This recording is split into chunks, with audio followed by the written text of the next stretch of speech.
Akhir kita mulai. Tarantino. Yes. Silakan.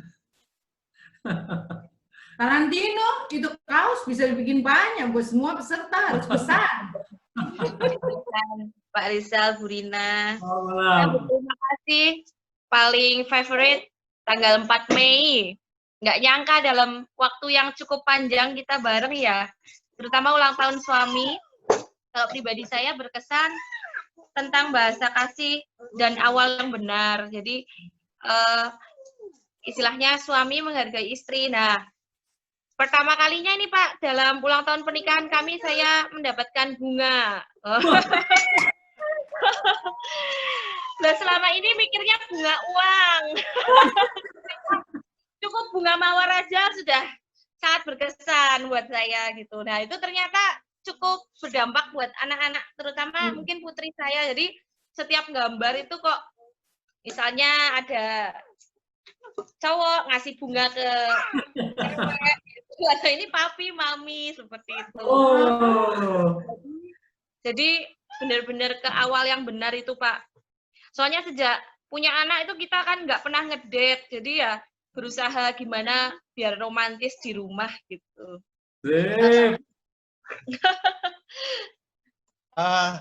Udah menikah berapa tahun ya? 8 tahun. Saya nggak tahu kalau bahasa kasihnya tuh pemberian gitu. Cukup bunga aja Pak. Dikasih bunga apa nggak mau, malah bunga mawar. Ya udahlah, lebih murah sih sebenarnya bagi saya tuh itu oke gitu. Dikasih bunga deposito malah kurang suka, sukanya bunga mawar. Saya nggak suka mas-masan itu loh Pak, sukanya Mas Teddy. Ya udah, besok bunganya dibeli. Untuk beli bunga mawar masih sisa banyak sih.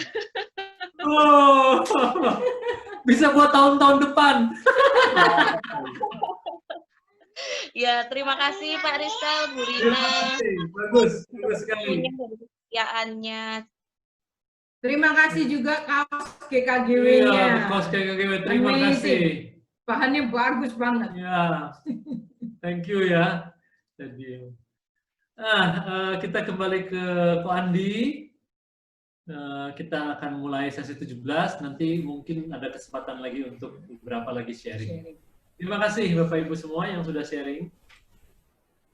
Seru sekali ya Pak. Mungkin langsung doa kita masuk dalam sesi terakhir. Mungkin Pak Rizal dan Bu Rina bisa berdoa pembukaan, Pak. Yuk, mari kita berdoa. Tuhan Allah Bapa, tidak habis-habisnya kami mencari Engkau, belajar dari firman-Mu, seperti sumur yang begitu dalam. Dan kami melakukan seperti mencari harta karun. Dan kami menemukan begitu banyak hal yang Kau berikan dalam kehidupan kami, terutama untuk keluarga kami. Kami masih ingin terus melakukannya, karena tahu Tuhan sedang mengajari kami masing-masing. Walaupun kami bertemu di sesi terakhir malam hari ini, tapi kami tahu Roh Kudus terus menunggu kami dan mengajari kami untuk menjadi orang tua yang lebih baik lagi. Kami menyerahkan sesi terakhir ini, malam ini, Tuhan kiranya berkarya memberikan kami hikmat, pengertian, dan terus kemauan untuk melakukan firman Tuhan dalam mendidik anak-anak kami. Kami berserah ke dalam tangan-Mu, dalam nama Tuhan Yesus. Amin. Amin. Baik. Kita masuk sesi terakhir setelah berapa ya? Hampir 5 bulan nih. Ya. Dan bersyukur bisa sampai di sesi ini. Kami mengerti bahwa bagi Anda itu cepat sekali, seminggu sekali itu. Iya. Namun tidak apa-apa. Ini seperti kursus kilat ya, tidak apa-apa. Nanti Anda silakan lagi revisit setiap bab bersama-sama sepasang suami istri, atau bagus juga kalau di kelompok-kelompok itu bertemu ya, secara Zoom ini. Kelompok kecil untuk mendiskusikan penerapan dan demi penerapan ya. Baik, kita akan masuk ke sesi 17 ya.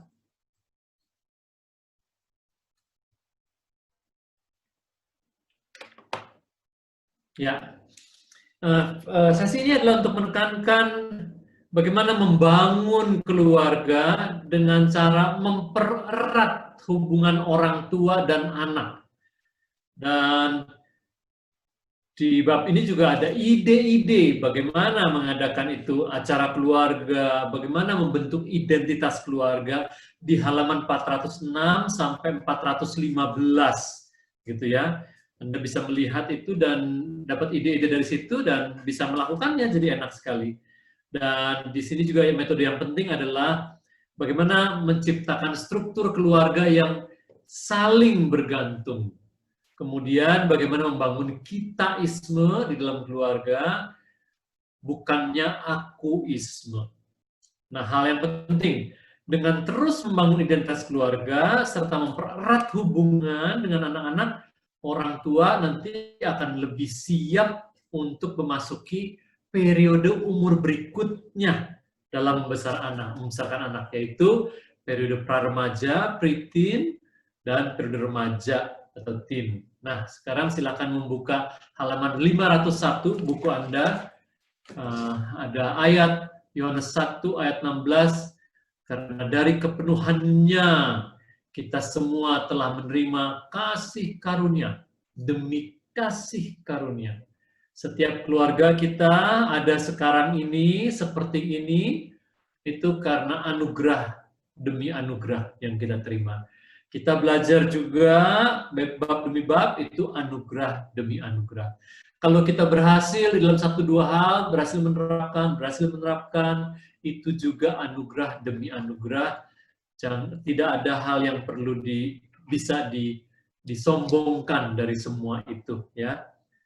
Nah, kita masuk di pendahuluan bahwa keluarga itu begitu penting di sepanjang Alkitab, mulai dari Adam dan Hawa sampai Yesus, itu ada dalam struktur keluarga ceritanya ya. Jadi betapa pentingnya keluarga ya, karena Tuhan sendiri yang membentuk. Maka kita memahami ada kuasa kasih karunia Tuhan.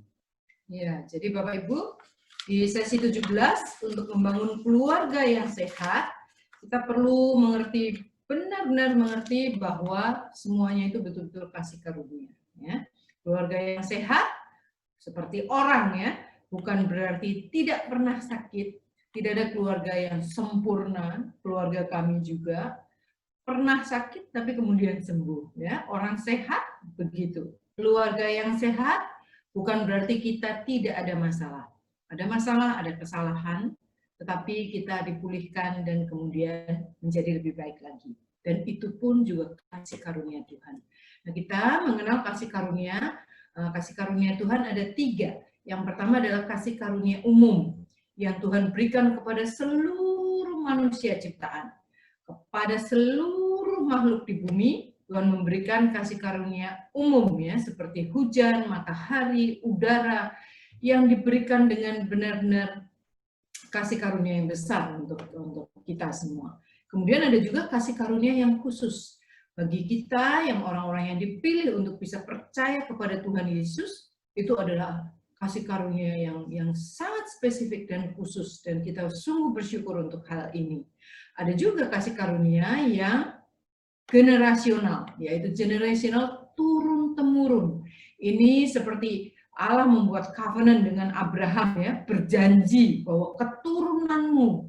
Ada banyak tokoh-tokoh Alkitab di mana Tuhan mengikat janji dan berjanji dan memberikan kasih karunia yang generasional.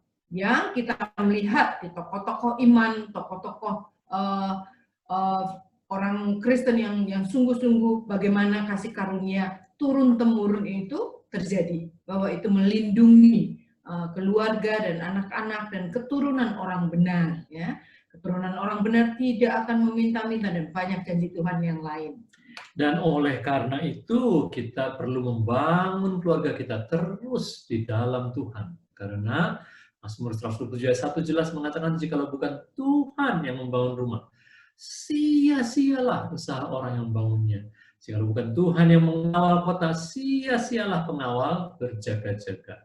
Pastikan setelah ini juga berakhir, nanti Growing Kids Causeway-nya, tadi dengan beberapa sharing juga mengatakan bahwa selalu kembali ke firman Tuhan, karena dari situ kita akan mendapatkan sukacita, mendapatkan kasih karunia generasional itu wah luar biasa. Kalau anak-anak kita jadi anak-anak yang baik, jadi murid Tuhan yang baik, itu kasih karunia juga, bukan kehebatan kita sama sekali. Kita diberi kesempatan untuk belajar, kasih karunia juga, nggak ada hebatnya dari kita. Nah, kami sering sekali disebut di banyak tempat sebagai pakar keluarga. Wah, kami bilang justru terbalik. Ya. Kami itu bukan pakar, kami orang yang terus belajar karena kasih karunia Tuhan itu begitu banyaknya dan kita mau terus dipenuhi oleh kasih karunia Tuhan. Oleh karena itu kita mau melihat bagaimana membangun identitas keluarga itu. Iya. Kita akan membahas apa yang dimaksud dengan identitas keluarga supaya kita bisa mengerti betul-betul dan bagaimana membangunnya nanti. Nah, yang dikatakan identitas keluarga yang kita akan bahas adalah satu keadaan, ya. Jadi satu kondisi keadaan yang menyamakan seseorang dengan kelompok yang dia kenal atau kepada siapa dia merasa lekat, ya. Jadi dari gabungan berbagai macam identitas itu, seseorang mendapatkan rasa memiliki dan dimiliki, ya, belong to, dan sebagai akibatnya dia menunjukkan loyalitas dengan kadar yang berlainan, ya. Nah, di masa seperti ini kita melihat orang-orang yang punya identitas yang sama, apakah itu goeser, ya, ataukah orang-orang yang punya identitas, atau organisasi punya identitas untuk menolong dan lain sebagainya, mereka punya loyalitas untuk terus melakukan hal itu dan mereka merasa menjadi anggota, ya, menjadi anggota, memiliki dan dimiliki, ada kesetiakawanan, ya. Kalau di antara goesan kita kenal, nggak mungkin ditinggalin. Kalau ada, atau seperti pendaki, ya, nggak mungkin kalau ada satu yang tertinggal, mereka pasti ada yang menemani, ya. Ya, oleh sebab itu jelas sekali dalam diagram ini kalau identitas keluarga kuat, maka anggota keluarga, anak-anak juga itu merasa memiliki dan dimiliki. Dan kalau perasaan itu semakin kuat, maka mereka nanti akan menjadi semakin loyal. Di umur berapapun. Bukan waktu anak-anak aja terus jadi nggak loyal waktu pra-remaja dan remaja. Makin loyal karena memiliki dan dimiliki dan identitasnya kuat. Dan untuk itu kita perlu terus membangun kitaisme, bukan akuisme. Apa ini?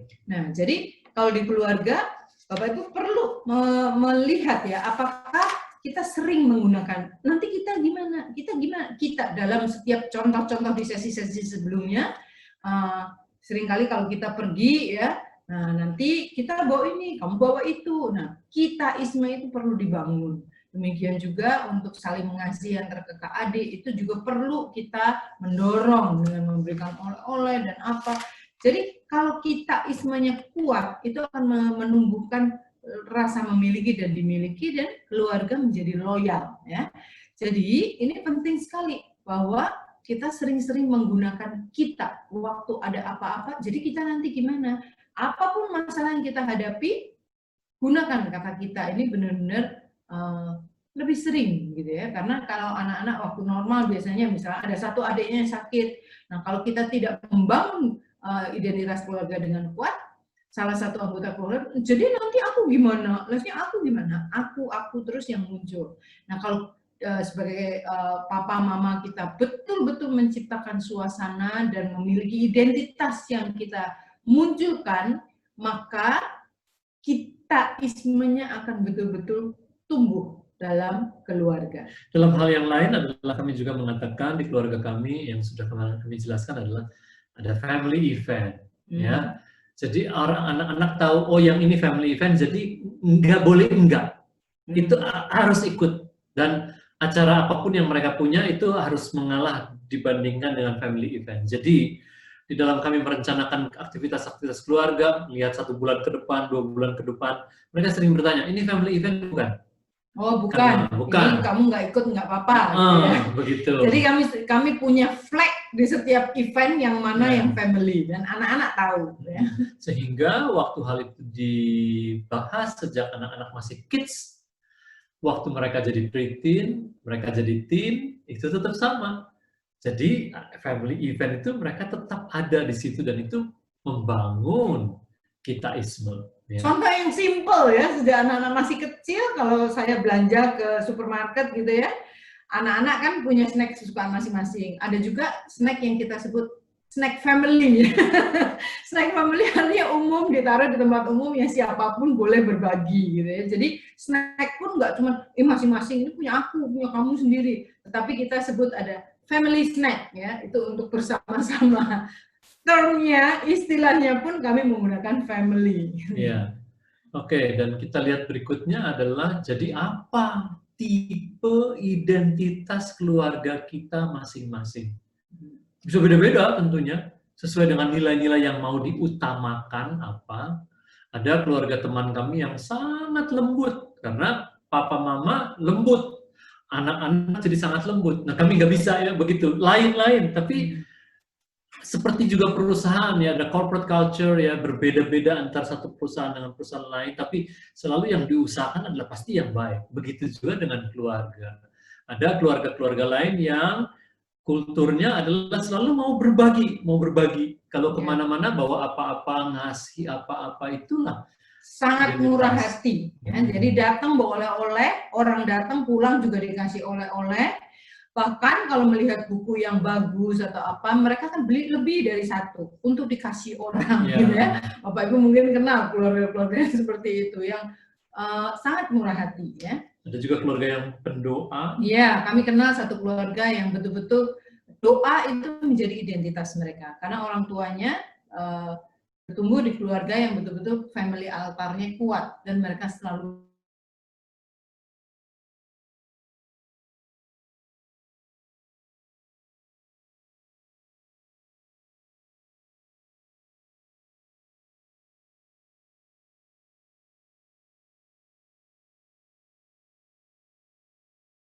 buat kami juga. Mereka akan teks, Ibu Rina, kami lagi ingat Bapak Ibu, ada yang mau didoain enggak? Nah, itu kami bersyukur punya partner in prayer seperti itu. Jadi identitas keluarga ini betul-betul keluarga pendoa. Kami kenal lagi ada satu keluarga yang sangat hospitality-nya luar biasa ya, selalu rumahnya itu jadi tempat ngumpul, tempat apapun. Bahkan kalau ada hamba Tuhan, ada pembicara yang mau beristirahat, mau ini, mereka mempersiapkan yang siap setiap saat untuk terima tamu. Ya. Jadi itu menjadi identitas yang kemudian terbiasa, ya, dan selalu melibatkan, dan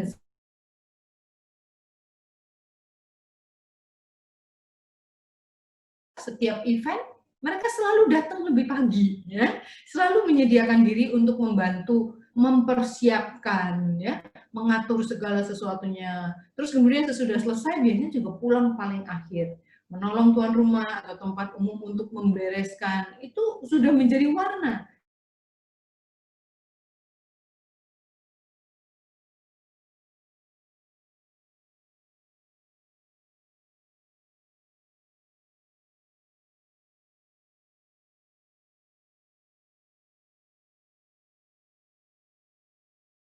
Maka anak-anak akan merasa memiliki dan dimiliki. Oleh sebab itu pertanyaannya adalah, bila anak-anak Anda cukup mampu untuk menyeleksi teman-teman mereka, apakah Anda sudah memberi mereka alasan sehingga mereka memilih juga Anda?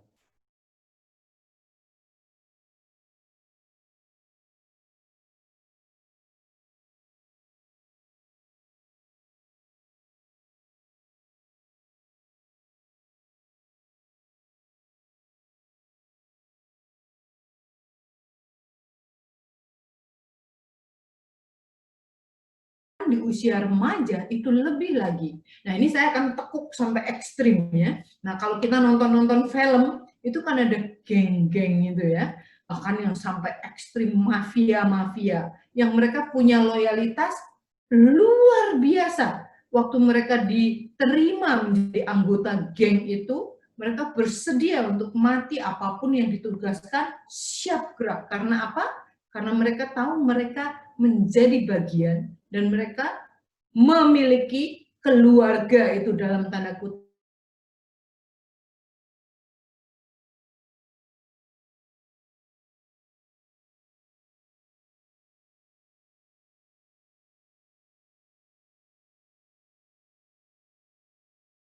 dan loyalitas. Oleh sebab itu, kita akan bicarakan konsep namanya keluarga saling bergantung atau interdependent family. Ya, jadi untuk membangun kitaisme tadi, kita betul-betul perlu untuk menunjukkan membangun keluarga yang interdependent berdasarkan lingkaran di dalam, ya. Jadi lingkaran di dalam nih kayak begini. Waktu Bapak Ibu masih ingat ya, kita gandengan Bapak Ibu. Nah, anak bukan di tengah, tapi anak itu memperluas keluarga. Makin tambah anak banyak, itu akan memperluas lingkaran keluarga. Sehingga waktu anak-anak meninggalkan kita,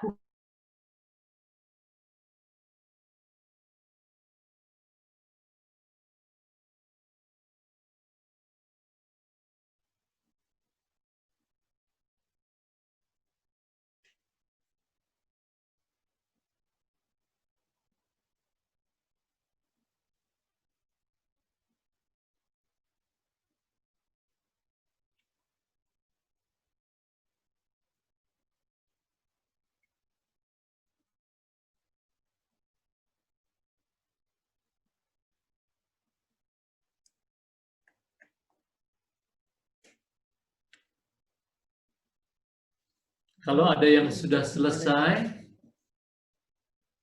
silakan.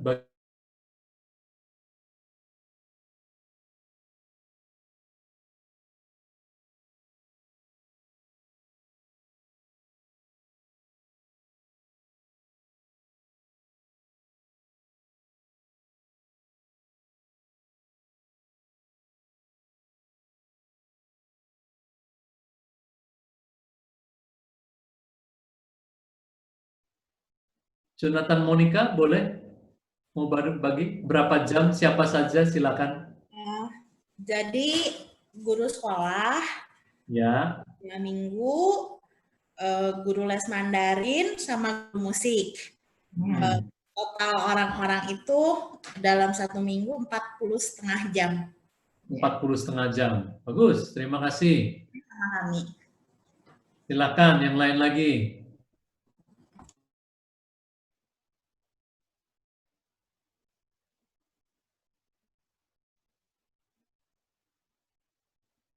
Yang lain yang sudah siap, silakan bagikan. Tentunya di keadaan normal ya, jadi bukan di pandemi ini. Tejo Chandra, Solo 3. oh ya.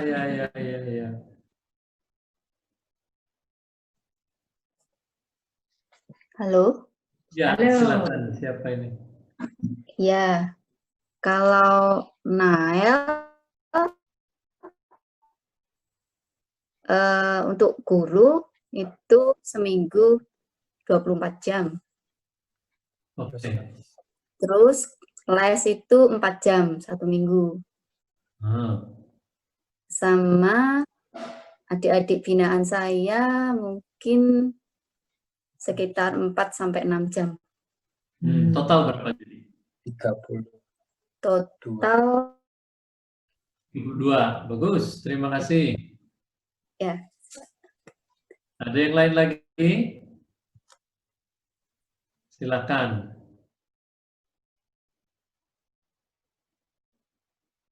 Satu lagi, silakan. Ya Pak, saya Pak. Halo? Samuel. Ya Pak. Kalau Masih mute? Nggak kedengeran suara? halo? Ya, Kedengeran suara ya Pak? Ya. Kedengeran? Ya. Kalau saya anak sekolah seminggu 30 jam, 6 kali 5 hari. Kemudian lesnya 18 jam. Jadi totalnya 48 jam. 48 jam, terima kasih. Terima kasih. Ini Pepep tadi udah mau ngomong nih. Ya Pak Rizal. Ayo, monggo. Ya. Kalau kami 4 jam untuk les, untuk karate, untuk badminton sama eyangnya sejam. Selebihnya ibu gurunya ini. Pegang. Oke. Jadi berapa totalnya? 6. Total berapa 4 tadi? jam. Oh, oke, terima kasih semuanya. Nah, sekarang di antara semua nomor yang sudah diisikan di situ, nama di situ, Anda tolong tandai mana orang-orang.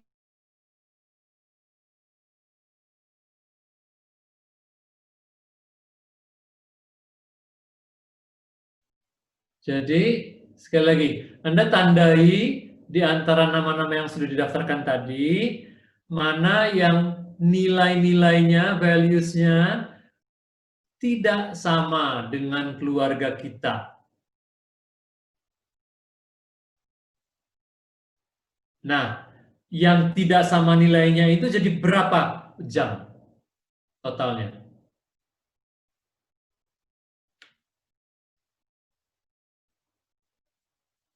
Silakan kalau ada yang mau berbagi.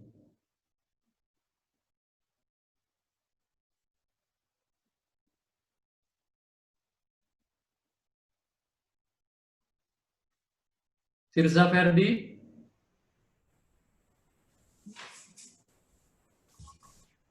Pak, nanya dong malah. Maaf, kalau dia misalnya nih, saya lagi bikin pesanan di dapur, papanya lagi kerja, dianya nonton, itu dianggapnya apa ya, Pak? Oh, gini. Kita hanya cari dia spend time dengan orang lain. Iya. Oh. Dengan orang lain. Jadi di luar kita, sorry, tadi saya belum tahu ya, belum kasih tahu. Di luar kita, yang nomor 1 sampai 5 tadi itu yang di luar kita. Berapa jam mereka spend time. Terus yang keduanya adalah orang-orang itu yang mana yang tidak senilai dengan keluarga kita. Oke. Berapa totalnya, jamnya? Kalau masa normal sih, dia kan paling sama guru di sekolah, yang memang nilai-nilainya bagus lah, maksudnya kerjasamanya baik dengan kita. Kita udah pilihkan sekolahnya yang betul, 3 jam di sekolah setiap hari, jadi totalnya 15 jam seminggu.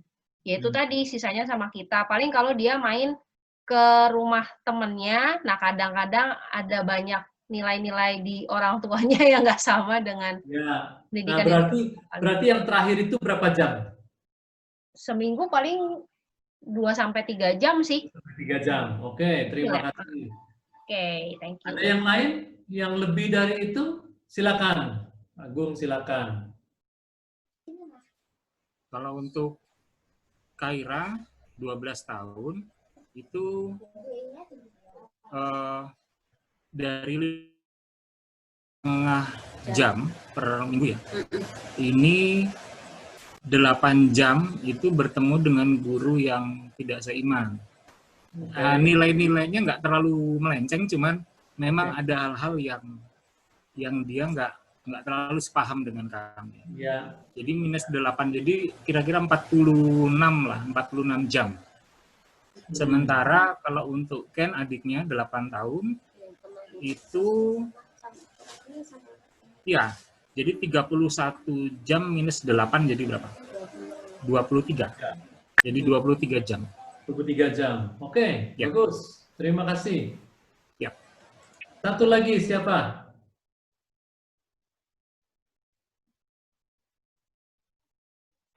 Kami deh, Pak. Boleh. Mana tadi katanya? Kalau udah dikurangin sih sebetulnya sama guru les Mandarinnya 1 minggu 3 jam.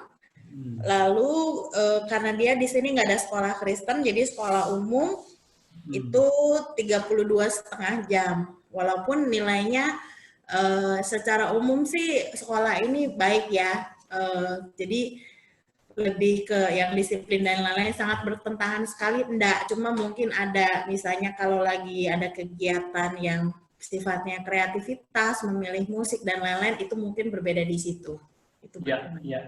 Oke. Jadi nggak semuanya 30 sekian jam itu ya, berbeda ya. Bagus. Terima kasih Bapak Ibu semua. Nah, dari situ kita mau lihat apa sebetulnya. Begitu ya. Saya kembali ke PowerPoint ini tadi ya. Jadi dari situ adalah kalau jumlahnya jamnya itu banyak sekali, nah pertanyaannya adalah ini siapa yang memiliki pengaruh yang cukup besar dalam tumbuh kembang anak Anda? Ya. Nah, dari angka total jam yang Anda dapatkan, apa saja yang bisa disimpulkan jadinya? Kalau misalnya ada tadi yang tidak senilai, misalnya 10 jam seminggu, 15 jam seminggu, apa yang bisa disimpulkan dari situ? Silakan, ada yang mau menyimpulkan dari situ.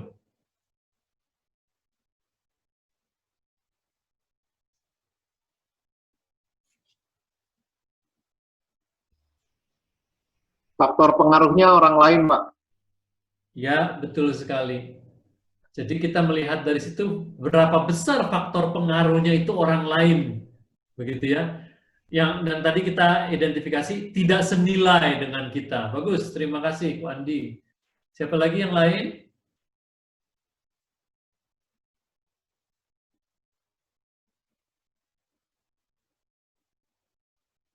Ya, silakan Tirsa. Anak jadi bingung identitas nggak sih, Pak?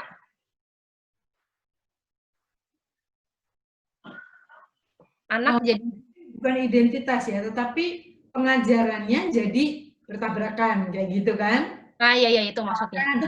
Kalau kita ajarkan sesuatu, terus misalkan mbaknya bilang, kita mengajarkan alasan moral, etika dan sama. Lalu orang yang nilainya beda mengajarkan, nggak usah, kamu kalau mau di ini tanya orang, kamu bohong aja, nanti biar dikasih atau apa. Nah itu kan menjadi pengaruh yang akan terus bertentangan gitu di dalam hatinya, dan dia jadi bingung gitu kan. Seperti contoh juga mengajarkan ketaatan, kita ajarkan untuk taat, kalau ini harus berhenti, kalau harus pakai masker. Lalu kalau ketemu dengan orang-orang yang tidak senilai, nggak apa-apa, nggak ada polisi, nggak apa-apa, nggak ada ini, buka aja. Nah itu akan membuat pengajaran ketaatan sepertinya jadi berkonfrontasi gitu, bingung, membingungkan, dan hal itu akan punya pengaruh ke anak-anak kita. Jadi kita sebagai orang tua, kalau kita udah do something, terus di-undo di luar. Terus kita do lagi, di-undo lagi sama teman-teman, atau sama guru les, atau sama apapun tadi yang tidak senilai. Nah itu kita jadi susah sekali membangun anak-anak kita itu. Termasuk dalam konteks sekarang ini, kita membangun identitas keluarga itu jadi sulit sekali. Sehingga nanti silakan Bapak Ibu evaluasilah berapa puluh jam dengan orang-orang yang tidak senilai. Apakah kita perlu mengubah misalnya tempat les, misalnya begitu. Ya, jadi kami dalam memilih tempat les itu dulu waktu anak kecil ya, betul-betul ketemu dulu gurunya. Mau lihat gurunya itu apa, ngobrol sama gurunya begitu. Seperti apa begitu. Supaya kita kan bermitra dengan guru, bermitra dengan guru les, juga dengan komunitas sekeliling. Nah, kita ingin supaya semua itu justru menjadi pendukung dari apa yang kita tanamkan. Jadi kembali lagi nanti Anda melihat total jamnya itu tadi yang tidak senilai, seberapa besar. Karena penting sekali, ini masih anak-anak. Kita perlu kuatkan dulu akarnya kan. Waktu dia udah kuat, nanti dia tumbuh jadi pra-remaja dan remaja, dia siap tuh. Di dunia luar yang lebih lebar pergaulannya.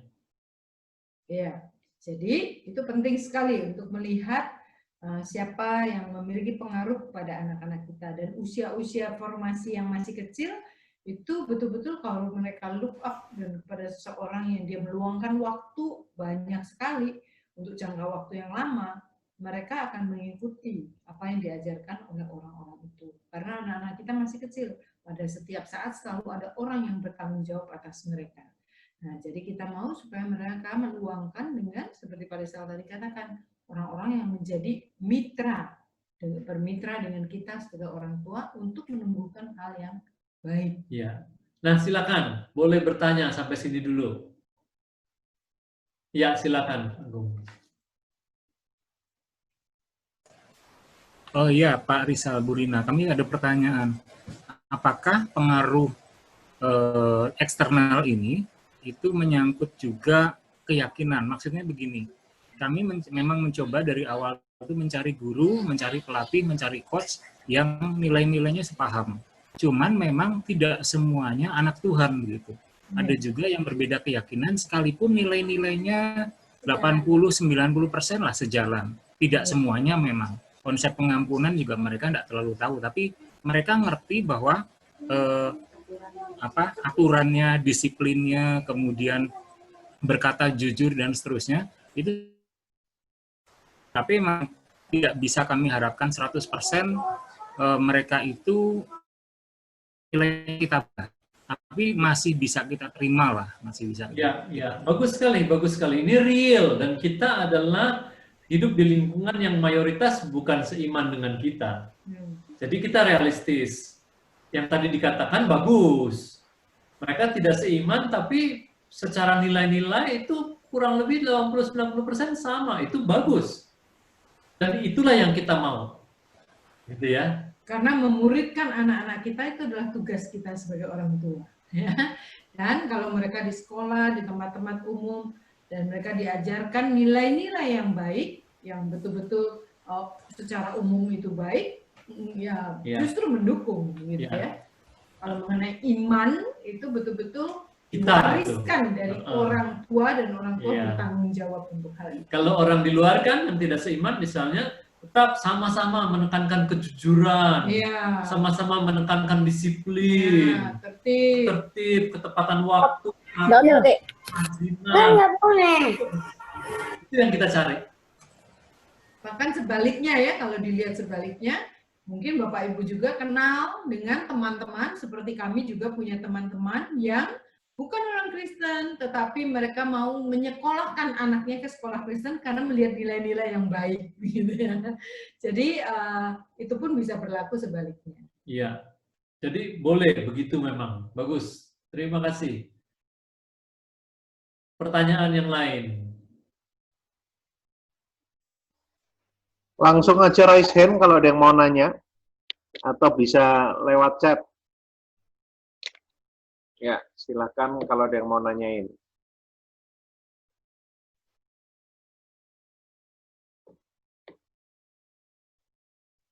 Oh, keluarga Trisna. Mas ya, silakan Mas Pep. Ya. Bisa ya? Oke. Udah bisa. Ya, Pak Rizal, ini kan konteksnya apakah selalu GKGW ini sampai, jadi ini sebelum Pritin gitu. Nah, setelah dia lulus GKGW itu proporsi waktunya apakah harus tetap sama, bahwa lingkaran pengaruh terbesarnya itu harus orang tua, atau di umur berapa kita mulai bisa lepas anak untuk lingkaran waktunya itu lebih banyak sama orang lain? Iya, bagus, terima kasih. Atau sampai besar. Karena gini, waktu masih kids ini, dia itu paling banyak sama kita. Lingkarannya itu kan, dia nggak banyak bergaul di luar, kecuali sekolah misalnya. Nah, ini adalah masa persiapan untuk nanti ke masa praremaja yang dia lebih banyak teman di luar, dan masa remaja yang lebih banyak lagi teman di luar. Nah, waktu kita siapkan dengan baik di umur ini, 3-8, nanti waktu dia harus bergaul secara realistis ya, secara realitanya, kan dunianya makin terbuka. Nanti dia akan tadi nggak merasakan tekanan yang kuat, karena dia kuat identitasnya, nilai-nilainya yang kita ajarkan. Justru ini persiapannya untuk menghadapi. Jadi pertanyaannya adalah bukan berapa nanti kita lepasin.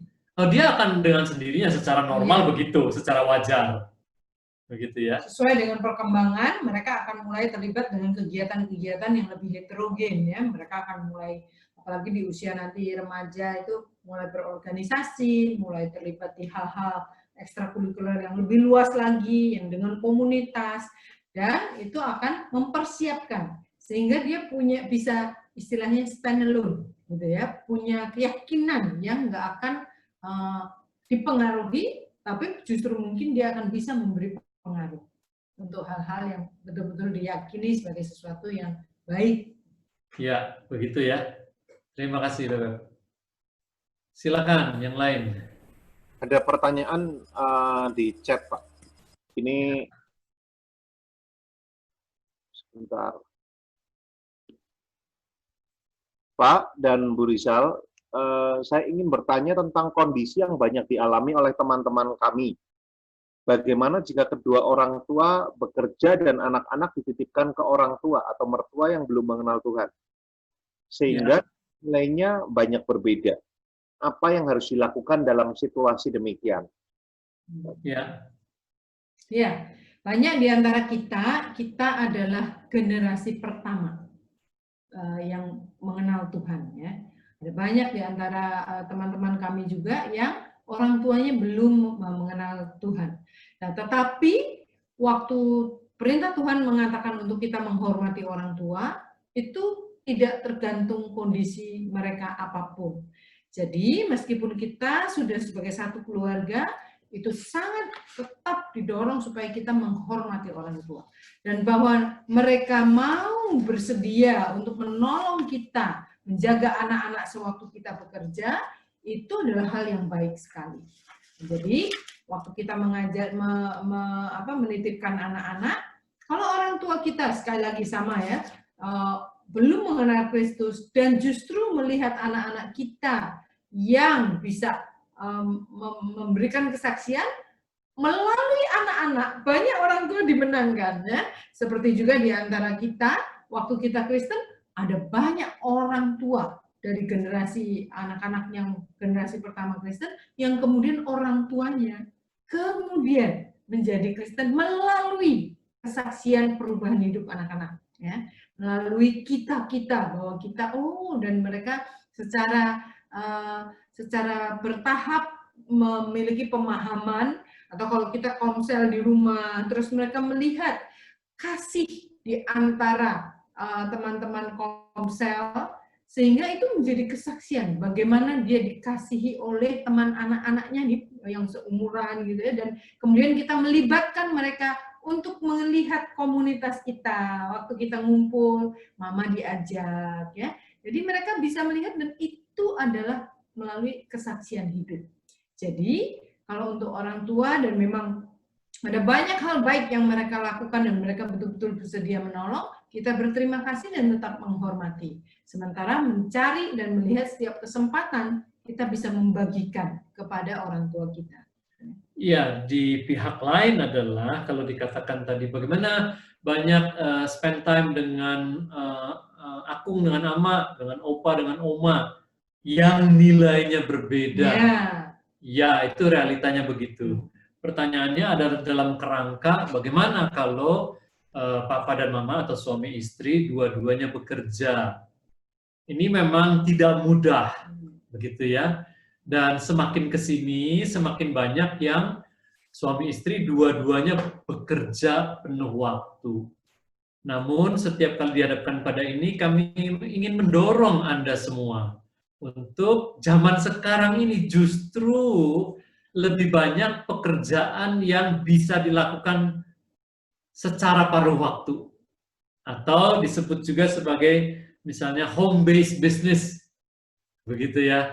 Sekarang kayak orang buka-buka PO, malah ada orang yang buka-buka PO, makin serius, makin jadi bisnis yang bagus. Tapi dikerjakannya di rumah, begitu ya. Nah, jadi hal-hal itu bisa menjadi satu alternatif untuk Anda memikirkan bagaimana ini untuk bisa sekaligus penghasilan ada melalui pekerjaan atau paruh waktu atau bisnis yang dilakukan di rumah, tapi juga tugas untuk memperhatikan dan menumbuhkan anak-anak itu bisa kita lakukan juga sekaligus. Jadi itu Anda perlu doakan dan minta kepada Tuhan. Nah, kami sudah melalui bagian kami. Dulu kami dua-dua bekerja di bank sampai anak ketiga. Tapi permintaan kami adalah terus bagaimana caranya Tuhan kami bisa menambah waktu dengan anak-anak, kami bisa menambah waktu dengan anak-anak. Dan kemudian Tuhan memimpin kami secara berbeda ya. Saya kemudian membangun bisnis dulu, Bu Rina terus bekerja di bank, itu anak kami yang pertama. lahir sudah saya berhenti dulu, terus waktu anak ketiga Bu Rina juga berhenti karena bisnis saya sudah mulai cukup stabil. Dan itulah yang waktu itu kami lakukan. Tapi Anda bisa, mungkin pimpinan Tuhan berbeda kepada Anda. Jadi Anda carilah Tuhan, tanyakan kepada Tuhan.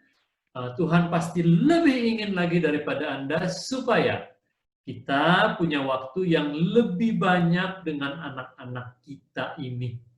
Ya. Terima kasih. Tapi proses itu Bapak Ibu harus diskusikan dan juga meminta nasihat. Meminta nasihat orang tua, meminta nasihat teman-teman seiman yang Bapak Ibu dalam kelompok, dan betul-betul dipikirkan matang-matang, bukan tiba-tiba. Bagi kami proses itu cukup memakan waktu cukup lama juga. 1 sampai 4 tahun. Ya, tapi kami tahu bahwa ini nggak seterusnya akan demikian.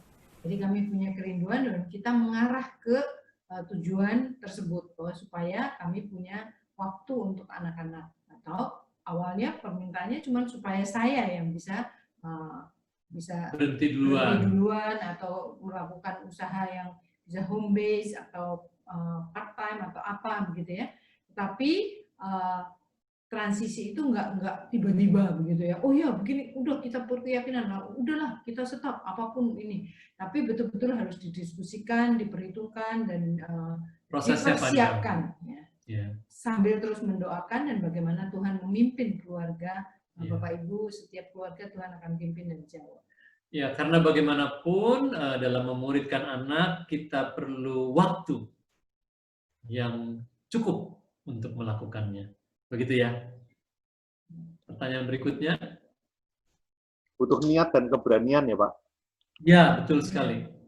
Dan peka terhadap pimpinan Tuhan. Iya.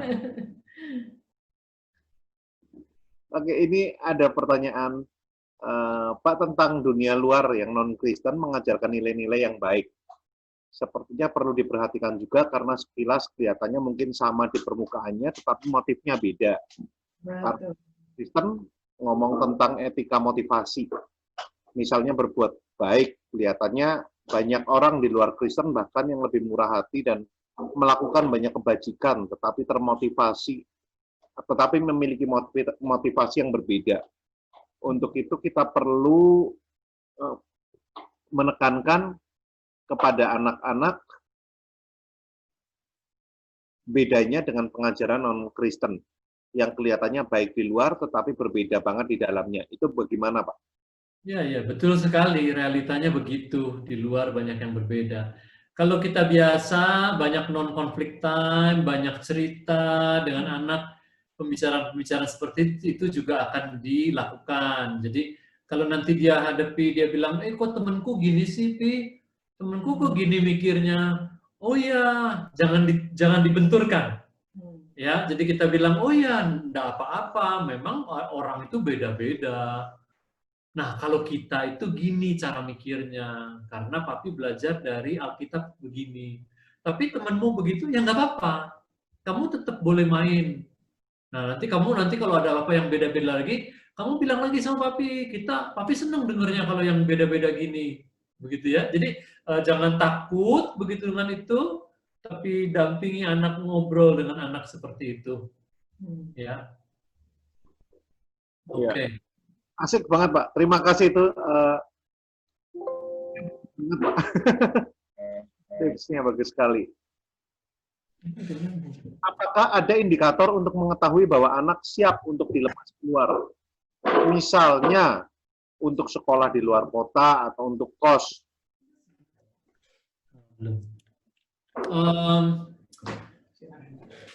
Ya. Kami akui ya, ada asrama-asrama yang bagus. Di Malang ada asrama Katolik yang bagus sekali, yang melatih kedisiplinan dan sebagainya. Ada beberapa teman saya yang mengirim anak-anaknya ke situ waktu SMP, ada yang mengirim pada waktu SMA, begitu ya. Jadi ada asrama-asrama yang begitu. Namun saya sendiri, ini personal ya, saya lebih merasa itu adalah yang utamanya adalah tugas yang ditugasi oleh firman Tuhan adalah kita. Itu dulu terutama tuh. Kita yang dikasih tugas. Kita bukan dikasih tugas untuk cari uang, kemudian cari untuk anak-anak yang terbaik. Kita dikasih tugas untuk memuridkan anak-anak kita di dalam Kristus. Begitu ya. Sehingga kalau pertanyaannya umur berapa bisa dilepas, memang ada pilihan-pilihan di luar sana untuk masukkan ke asrama waktu SMP atau SMA. Namun, kembali lagi saya mengatakan, dengan tugas yang diberikan kepada kita dan ayat yang banyak yang sudah kita bicarakan di sesi-sesi lalu, ya kita ingin kita yang melakukannya. Dominannya kita gitu loh. Utamanya kita sebagai orang tua. Begitu. Tapi apakah ada pendidik yang bagus-bagus di luar sana? Oh, ada. Begitu. Dan saya merasa yang paling pas adalah waktu kuliah. Bagi kami begitu. Bagi kami begitu. Ya, satu lagi silakan. Ya, ini berkaitan dengan tadi sih. Ini ada statement dan ada pertanyaan. Statementnya, terima kasih diingatkan bahwa pihak eksternal adalah mitra kita, ya, jadi bukan faktor utama dalam membentuk karakter anak, tetap utamanya kita sebagai orang tua. Tapi bagaimana dengan pengasuh yang muslim ya Pak ya? Kalau ada pengasuh muslim itu gimana Pak? Ya tentunya tidak apa-apa. Ya ini bukan tadi juga sama dengan jawaban kami kepada Pak Agung ya. Sama juga kalau di rumah. Cuma cara-cara dia itu ngikuti cara kita enggak. Tadi Bu Rina sudah kasih contoh. Kalau misalnya bilang, oh nggak apa-apa, kamu bohong gitu nggak apa-apa kok, gitu ya. Misalnya gitu ya. Nah kita nggak mau kalau pengasuh begitu. Jadi ini bukan soal agamanya ya, terutama ya. Atau misalnya kalau misalnya dia agamanya beda, terus dia terus mengajari anak kita keyakinan dia. Oh kita nggak mau, tentunya. Kalau tadi Bu Rina mengatakan soal kejujuran yang mau dibelokkan, atau soal apa lagi, kita tidak mau. Apalagi kalau mereka mengajarkan soal keyakinan mereka kepada anak kita lebih tidak mau lagi. Begitu. Tapi kalau orangnya muslim tapi baik, mengajarkan juga kejujuran, dan apa yang kita ajarkan dia tetap mau lebih menekankan lagi, itu bagus, itu boleh-boleh saja. Jadi kita bisa bermitra dengan dia dalam membangun keluarga yang sehat. Ya, itu mau nanya itu. Mas Agung itu. Mas Agung. Di mute Mas. Masih mute. Minta tolong Pak Kris. Ya, sudah. Sudah bisa. Iya, tunggu Kak. Kalau yang berhubungan dengan tadi apa? Kalau misalnya teman Pak, bukan guru les, bukan apa, ini kan sudah remaja ya. Di usia seperti ini kan pengaruh teman itu lebih besar dari kita yang dewasa. Jadi kadang itu bagaimana dia kalau misalnya contohnya begini, di balet, di renang, itu temannya ada yang sama, ada yang beda. Jadi dan dia biasanya akan ngikutin mbak-mbak yang usianya agak di atas lebih tua dari itu, semacam panutan lah di kelompoknya begitu. Itu bagaimana? Karena remaja ini kan kadang kita kalau mereka berkumpul kan kita nggak mungkin kepo gitu terus nungguin. Sementara mereka punya nilai-nilai sendiri yang mungkin mereka sharing sesama anak perempuan yang aku tahu aku kayak gini, dan biasanya anak-anak seumur ini kan lebih nyaman ngobrol dengan teman sebayanya. Itu bagaimana Pak? Saya nambahin, malah justru yang membuat kami frustasi itu kejadiannya itu di gereja. Jadi tidak semua ternyata teman-teman di gereja itu punya nilai-nilai Alkitabiah. Betul. Nah, kadang kalau saya mengambil keputusan kita tarik anaknya supaya nggak berinteraksi dulu, misalnya dia memang pengaruhnya tidak terlalu bagus, tapi ini gereja gitu loh. Nah kalau kami tarik, terus kita jadi aneh, kami jadi merasa jadi alien di situ. Ya, betul sekali. Betul. Gereja juga heterogen ya. Ada orang-orang yang datang untuk dari latar belakang yang justru perlu dipulihkan, dan mereka mulai bergereja dan mereka ditanam di gereja lokal kita, itu ada orang-orang yang perlu ditolong dan dilayani, betul. Jadi sangat heterogen. Tetapi memang ini pertanyaan untuk anak yang sudah remaja. Ya. Jadi kalau untuk anak remaja memang berbeda. Dan bahwa ada teman-teman yang berbeda, mereka punya teman-teman yang mereka diskusikan antar mereka lebih seru, ya itu betul sekali. Ya, apakah lagu, apakah ini trending ini. Dan kalau ada hal-hal yang berbeda, ya. Tetapi sekali lagi ya, waktu kita sudah menanamkan prinsip dan nilai dan keterbukaan seperti di sesi-sesi sebelumnya ya, maka dari waktu ke waktu kita boleh tanya, ada nggak yang mau diceritain, kayak itu ya. Dan kalau kami betul-betul kami mendoakan supaya ada seperti tadi Ibu bagikan ya, ada orang yang dia look up, tetapi yang memiliki pengaruh yang baik. Apakah itu kakak yang yang tadi di gereja, ataukah dari teman yang lain, atau dari keluarga, atau sepupu, yang dia bisa mireng gitu ya, dan mereka look up untuk betul-betul bisa mendengar, bisa meminta nasihat, dan kita bisa mendoakan supaya mereka Tuhan pertemukan dengan, karena kan it takes a village to raise a kid gitu ya, dan sekarang di masa remaja, di era masa yang lebih besar lagi, mereka akan bergaul dan akan ketemu dengan seseorang mentor yang bisa menolong mereka. Jadi bukan hanya kita orang tua saja, betul. Ada orang-orang lain yang kemudian meneguhkan apa yang sudah kita ajarkan. Itu yang kita perlu doakan. Dan ini nanti sebetulnya dibahas di kelas kita yang satu lagi ya. Dan Anda kan ikut juga ya kan? Di kelas Preteen dan Teen. Kita bahas di sana di sesi ketiga, waktu komunikasi. Yeah. Tetapi pada intinya adalah kalau remaja kita nggak tarik. Justru ini adalah kita belajar nih. Kita mendampingi dan memperkuat. Belajar nih, dunia nyata tuh gitu. Nanti kan kalau dia dewasa kan nggak, kalau ada yang beda dikit terus nggak boleh. Gitu, beda dikit sama, atau kita juga gitu kan di dunia kerja dan lain-lain. Ini sekarang battleground-nya, kawah Chandra di mukanya tuh di umur ini justru. Dan untuk itu kita mesti lebih nempel sama anak-anak kita. Bukan dalam pengertian kepo. Iya. Bukan.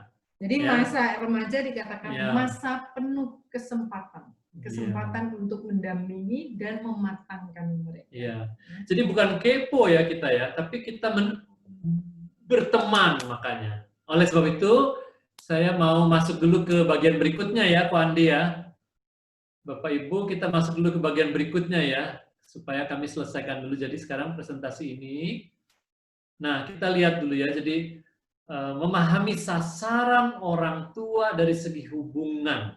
Ya, Yohanes 15 ayat 15, Yesus berkata kepada murid-muridnya yang 12 itu, aku tidak menyebut kamu lagi hamba, sebab hamba tidak tahu apa yang diperbuat oleh tuannya. Tapi aku menyebut kamu sebagai sahabat, karena aku telah memberitahukan kepada kamu segala sesuatu yang telah kudengar dari Bapakku. Jadi Yesus aja ya dalam 3,5 tahun cuma, dia udah tahu tuh. Nanti goalnya adalah menjadikan murid-murid ini sebagai sahabat, begitu. Nah kita juga mau begitu dengan anak-anak kita. Kita mau jadikan anak-anak kita itu sahabat. Juga di umur pra-remaja, remaja itu makin demikian. Oleh sebab itu, kita lihat sekarang ini adalah 4 fase dalam membesarkan anak. Iya, ada 4 fase dalam membesarkan anak. Yang fase pertama adalah fase disiplin, balita ya. Yang kita sudah membahas, ini perlu ada penegakan otoritas dan betul-betul menegakkan disiplin, itu warnanya. Kemudian fase kedua adalah fase training, ya, melatih mereka, itu adalah umur SD 6-12. Ada banyak hal yang kita perlu latihkan kepada mereka. Kemudian fase ketiga adalah fase coaching, waktu mereka masuk umur remaja, ya. Teen years, 13 sampai 19.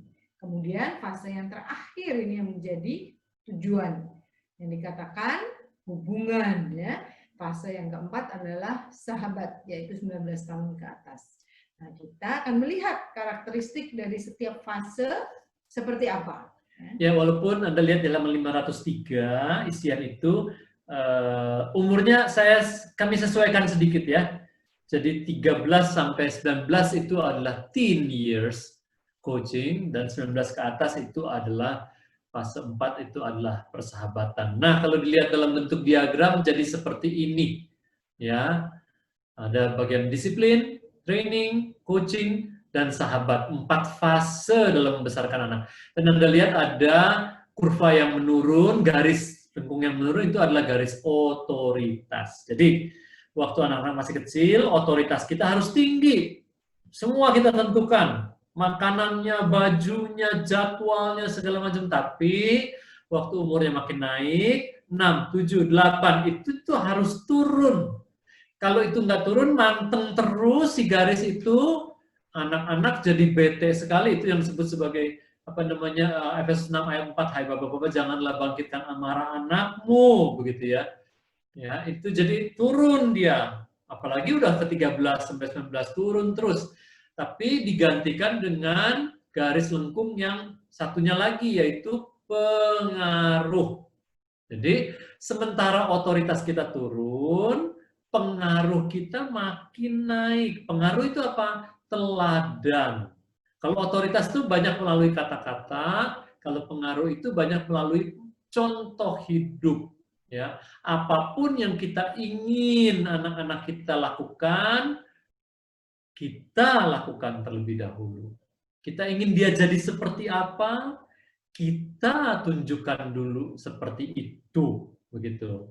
Dan ada titik di sekitar umur 12 itu, yaitu titik transisi. Ya, titik transisi ini penting sekali karena seperti tadi Pak Agung sharingkan ya, waktu masih kecil otoritas tinggi, tetapi kita mulai mentransisikan supaya nilai-nilai gudang moral sudah diisikan di dalam hati anak-anak kita, dan dari otoritas kita bertransisi memberikan pengaruh kepada anak-anak melalui nilai-nilai yang sudah diambil menjadi nilai pribadi mereka.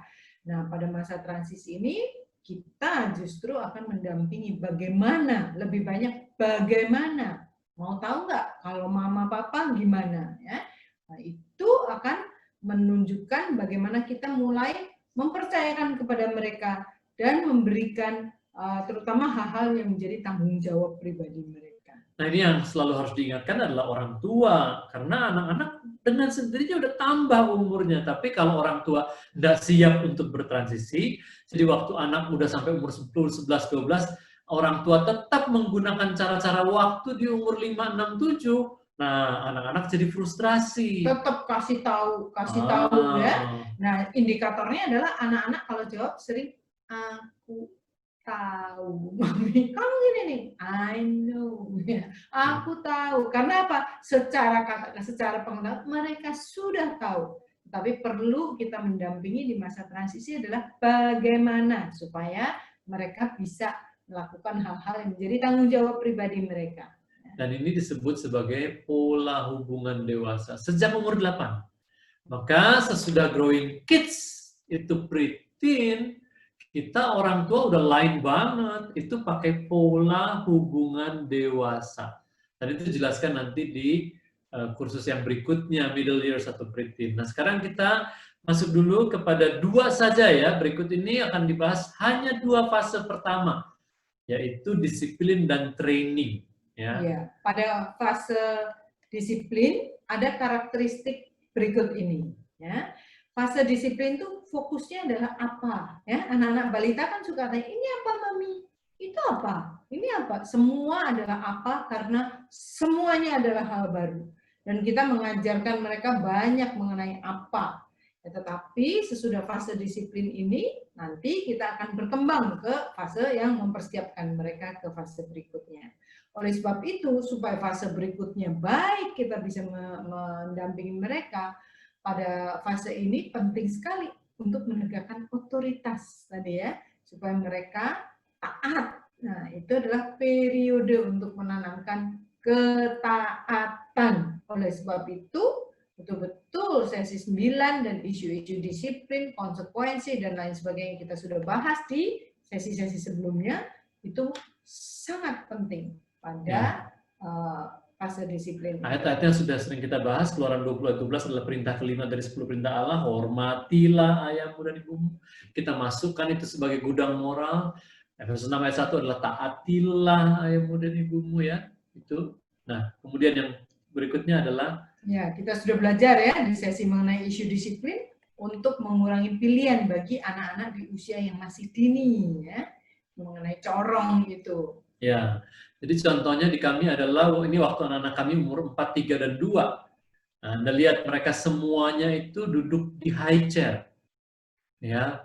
Jadi kalau makan itu di situ tempatnya, nggak ada makan di tempat lain itu. Nggak ada makan misalnya sambil dikejar-kejar, disuap-suap begitu ya. Dan dia datang kalau dia mau ya, suapannya atau dipaksa-paksa begitu ya.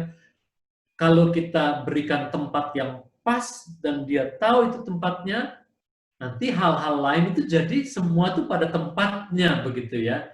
Nah, Anda lihat ini berikutnya adalah anak yang pertama dan kedua itu sudah boleh di kursi biasa karena sudah bisa tanggung jawab, sudah bisa pengendalian diri. Yang anak ketiga, waktu itu anak kami masih 3, umur 2 dia, belum umur 2 dia waktu itu masih di high chair, masih diikat dengan tali itu karena dia belum bisa kontrol dirinya. Dan ini adalah menciptakan keteraturan ya.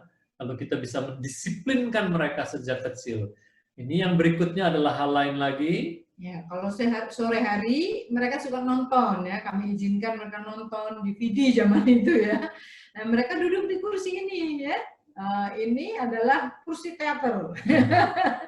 Mereka duduk sambil nonton. Nah, itu mengajarkan mereka untuk ketertiban, tahu urutan jam nontonnya dan posisinya yang baik begitu ya, duduk nggak sambil tidur-tiduran mata kebalik atau posisi yang nggak baik. Dan dulu di umur itu mereka hanya nonton satu film singkat sekitar 20 menit.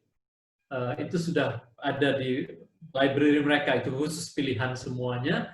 Dan sekitar jam 4-5 itu habis mandi sore itulah nonton mereka. Sudah cukup screen time-nya tuh hanya itu waktu kecil ya. Sehingga kita punya waktu yang banyak sekali untuk menanamkan nilai. Itu membantu ketertiban dalam hal ini aja pengaruhnya besar sekali kepada yang lain. Ya. Nah, berikutnya polanya apa ini di umur ini ya? Polanya adalah instruksi satu kali. Ya. Kita sudah belajar untuk ketaatan segera, polanya adalah instruksi satu kali. Say what you mean and mean what you say. Tanpa mengulang, tanpa menghitung, tanpa mengancam, tanpa menyuap. Kita udah bicara di sesi 9 mengenai ini kan. Nah, periode berikutnya adalah periode fase training. Nah, di fase training ini fokusnya adalah mengenai mengapa. Ya, yang kita sudah bahas juga alasan moral, etika demi sesama, ya, yang kita mulai ajarkan dari alasan moral yang praktis sesuai dengan umur anak, ya. Kemudian berikan alasan moral yang lebih mendalam lagi. Dan pada umur-umur ini kita juga mulai membangun hubungan pribadi yang banyak ngobrol, di mandat ayah untuk bisa punya sesi one-on-one atau bermain yang banyak-banyak. Itu betul-betul membangun hubungan pribadi. Dan untuk itu perlu sekali lakukan semakin banyak aktivitas bersama. Ya, tadi ada Bapak yang sharingkan ya, oh ternyata dengan bahasa kasih dia melayani, dia senang waktu saya libatkan. Tadinya saya pikir, oh anak-anak jangan gitu ya tadi Bapak. Ya, Pak Andi tadi ya. Pak Andi waktu sharingkan, wah itu menyenangkan. Dan juga menumbuhkan kitaisme. Aku mau bantuin Papa. Ya. Ini contoh foto waktu anak-anak umur 11, 10, 9, 7. Nah, mereka tergabung dalam tim musik dengan guru musiknya yang di tengah itu. Anak kami yang pertama ada di piano, itu umur 11. Yang kedua di depan yang baju biru. Yang ketiga baju biru muda di tengah. Dan yang keempat juga di depan. Mereka tergabung dalam tim pemusik. Ini mengiringi ibadah di ibadah kebaktian umum di kami ya. Dan waktu itu saya memimpin ibadah itu, jadi kami berfoto bersama sesudah pelayanan ini ya, dan ini adalah menyenangkan sekali, melakukan banyak, ya nggak perlu tentang pelayanan aja, tapi bisa macam-macam, tapi semakin melakukan lebih banyak aktivitas bersama, maka hubungan itu semakin tumbuh, ya, dan nilai-nilai dan identitas tadi semakin kuat ya dalam keluarga kita ya. Ini cuma contoh saja. Berikutnya kita memberi pilihan, mulai memberi pilihan ya. Kita sudah membahas di sesi disiplin juga, memberi pilihan sesuai dengan tingkat penguasaan diri. Jadi kalau mereka sudah bisa menguasai diri, self control, maka mereka bisa diberikan pilihan-pilihan. iya, kita udah bahas waktu corong ya. Nah, corong itu menunjukkan pola metode tarik dan ulur.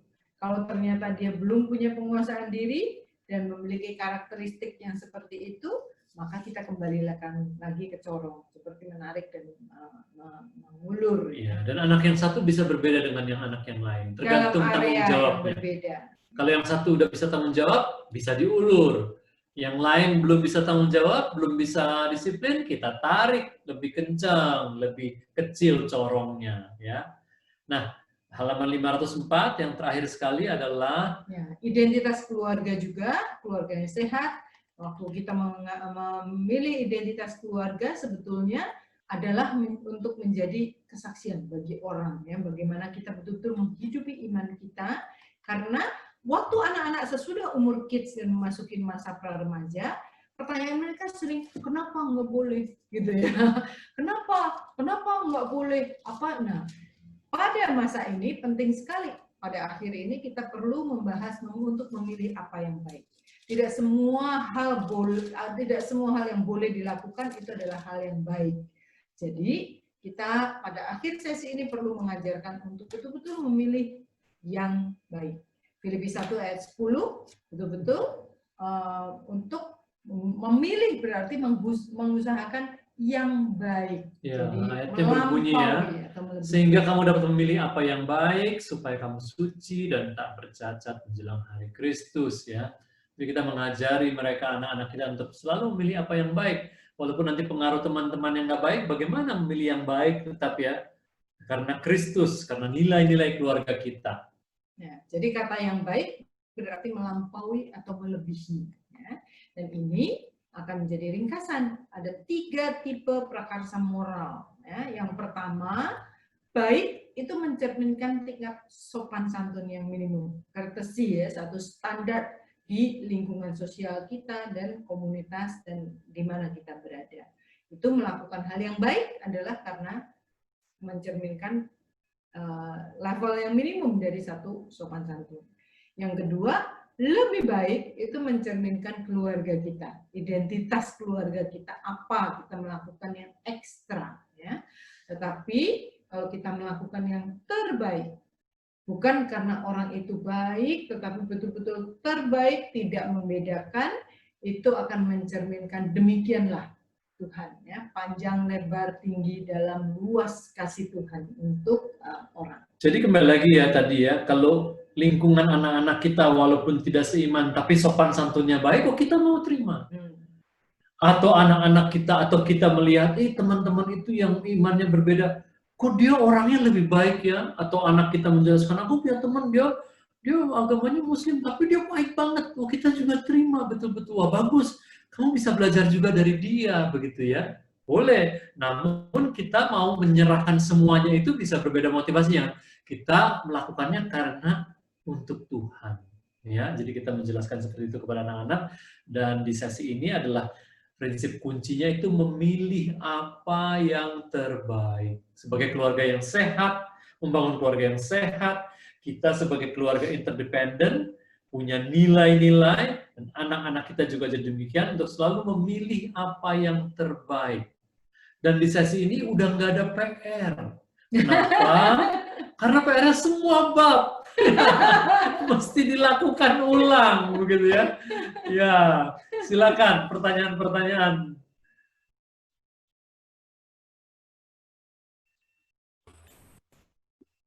Pertanyaannya banyak sekali, Pak. Oke. Kita akan bahas satu-satu, Pak. Ya. Ini sih ada statement juga, Pak, mungkin kesulitan teman-teman zaman sekarang ini sekolah, yang sekolah itu jam pelajarannya sangat panjang. Iya. Anak SD aja bisa, kelas 1 itu bisa dari jam 7 pagi sampai jam 4 sore. Betul. Iya, betul. Belum les les itu. Jadi memang untuk menjadi faktor pengaruh utama merupakan tantangan tersendiri. Gitu. Betul sekali. Betul. Oleh sebab itu, yang hal ini ya, kalau udah sebanyak itu, kan ekskul juga di sekolah, ya kan? Anda perlu kurangi les anak-anak. Wah, kasihan sekali, tekanannya besar sekali ya. Kurangi les anak-anak. Ada anak yang les itu sepanjang hari Sabtu. Itu lesnya 5-6 biji. Kenapa ya?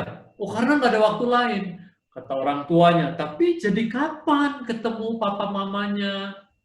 Kasihan sekali ya. Jadi tolong lihat, batasilah les itu dengan keadaan seperti sekarang ini, yang jam pelajarannya sudah begitu panjang. Ya. Biar multitasking katanya ya Pak, dilesin banyak. Nah, ya betul, orang tua sering berpikir demikian. Keterampilannya mungkin dapat, tapi mentalnya, tertekannya anak-anak, dan minimnya waktu bertemu atau bersama-sama dengan orang tua, sehingga kita tidak bisa masukkan nilai-nilai. Value itu tidak bisa masuk, gudang moral itu tidak bisa keisi. Karena ketemunya sebentar, udah capek semuanya. Begitu. Ini nyangkut yang tadi Pak, ini gimana kalau orang tuanya, saya soalnya sering menjumpai ada yang seperti itu. Tapi alasan orang tuanya, anaknya oke kok. Itu gimana ya Pak ya sebenarnya? Bagus. Orang tuanya yang kurang peka. Bagus. Pertanyaannya adalah gini, mau lebih oke nggak? Karena kita mau lagi muridkan loh ini ya. Kalau oke secara pelajaran bagus, secara fisik anaknya bisa ngikutin bagus. Secara nilai-nilai yang kita udah belajar dari sesi 1 sampai 16, itu yang kita mau masukkan lebih lagi tuh. Jadi itu maksud saya tadi, memilih apa yang terbaik. Begitu ya. Kuncinya terbaik ya Pak.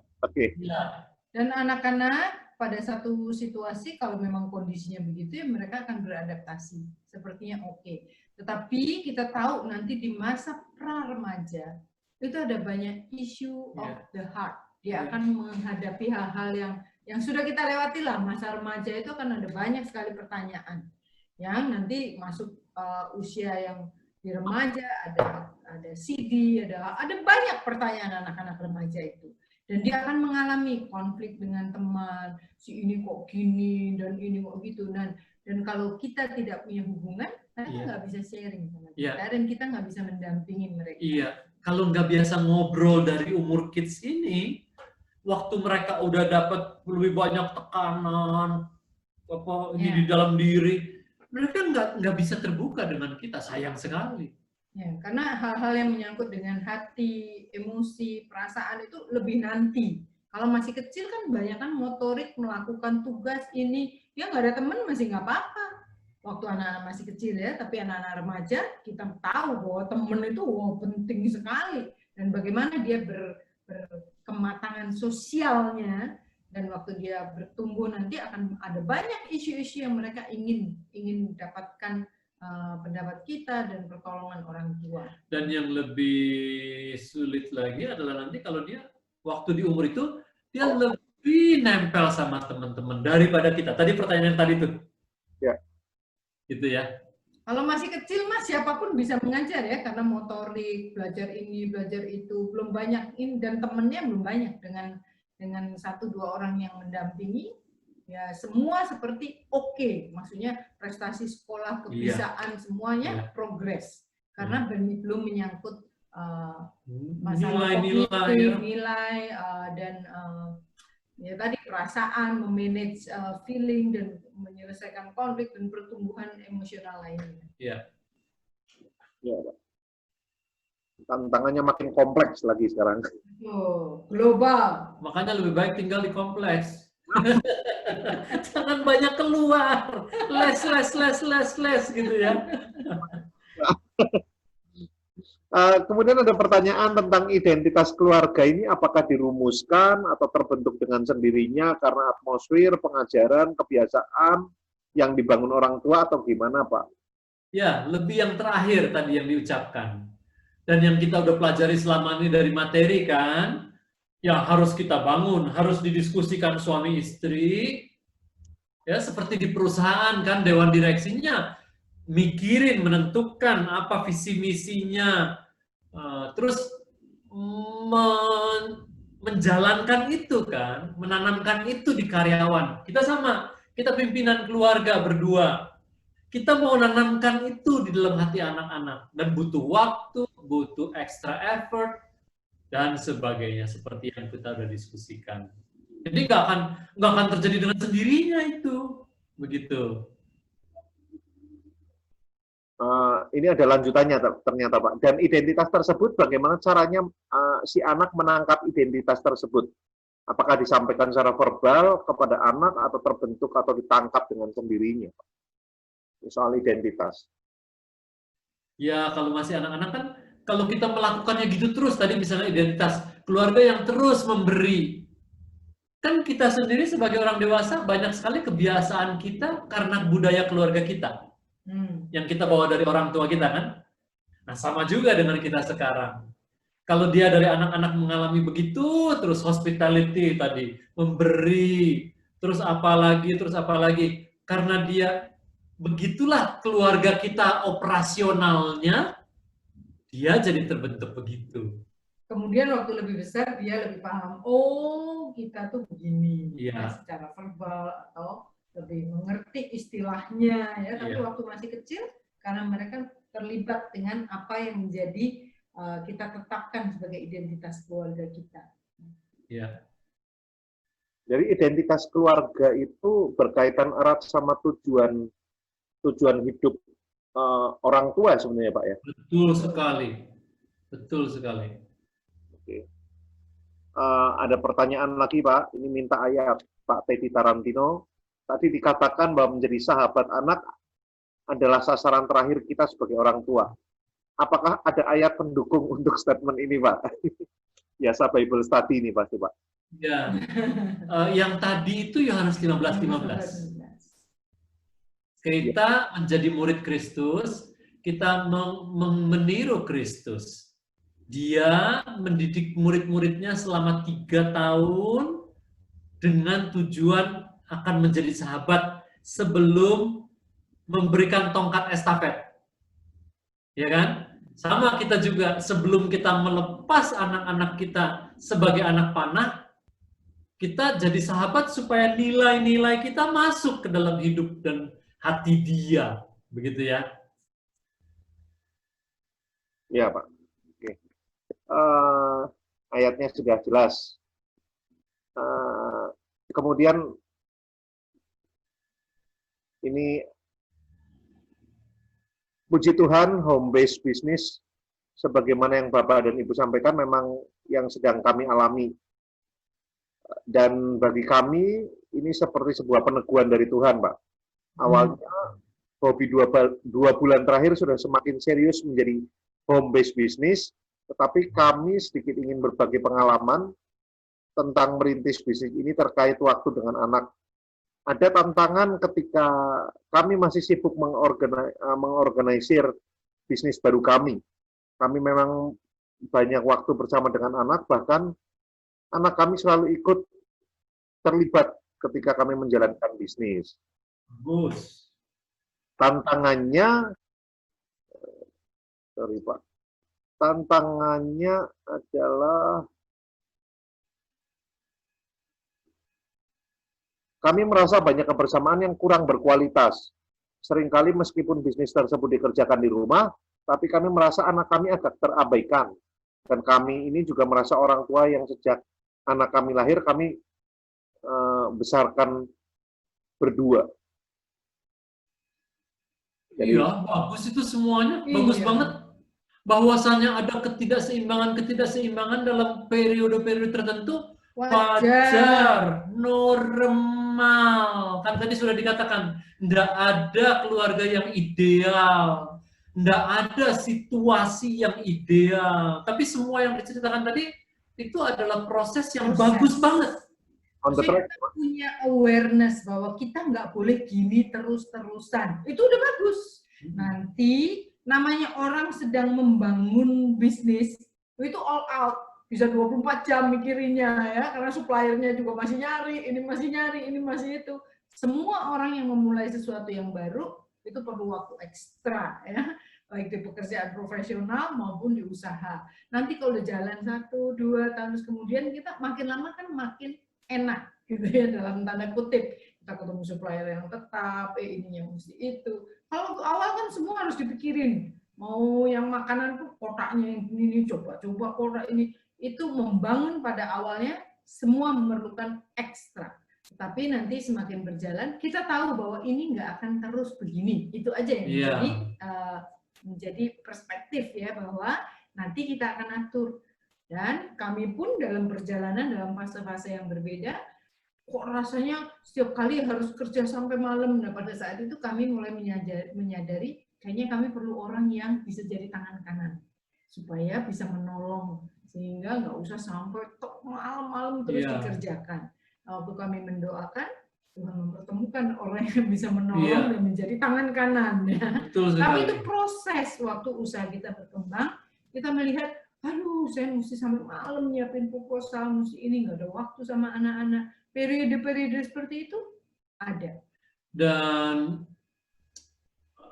dalam banyak masa di dalam kehidupan keluarga kami, saya terus berdoa, minta Tuhan kasih kreativitas dalam menciptakan waktu bersama keluarga dan anak-anak.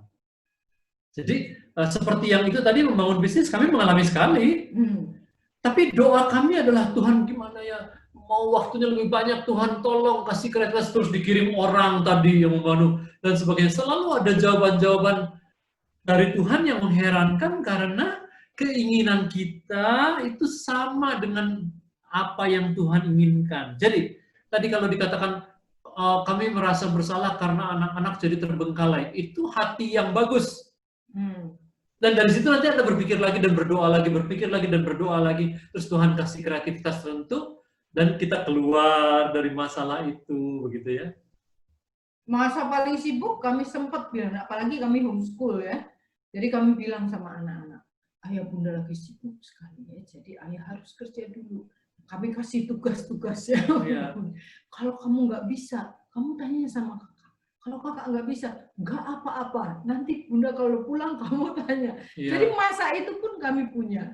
Iya, itu 4 bulan di tahun 2005.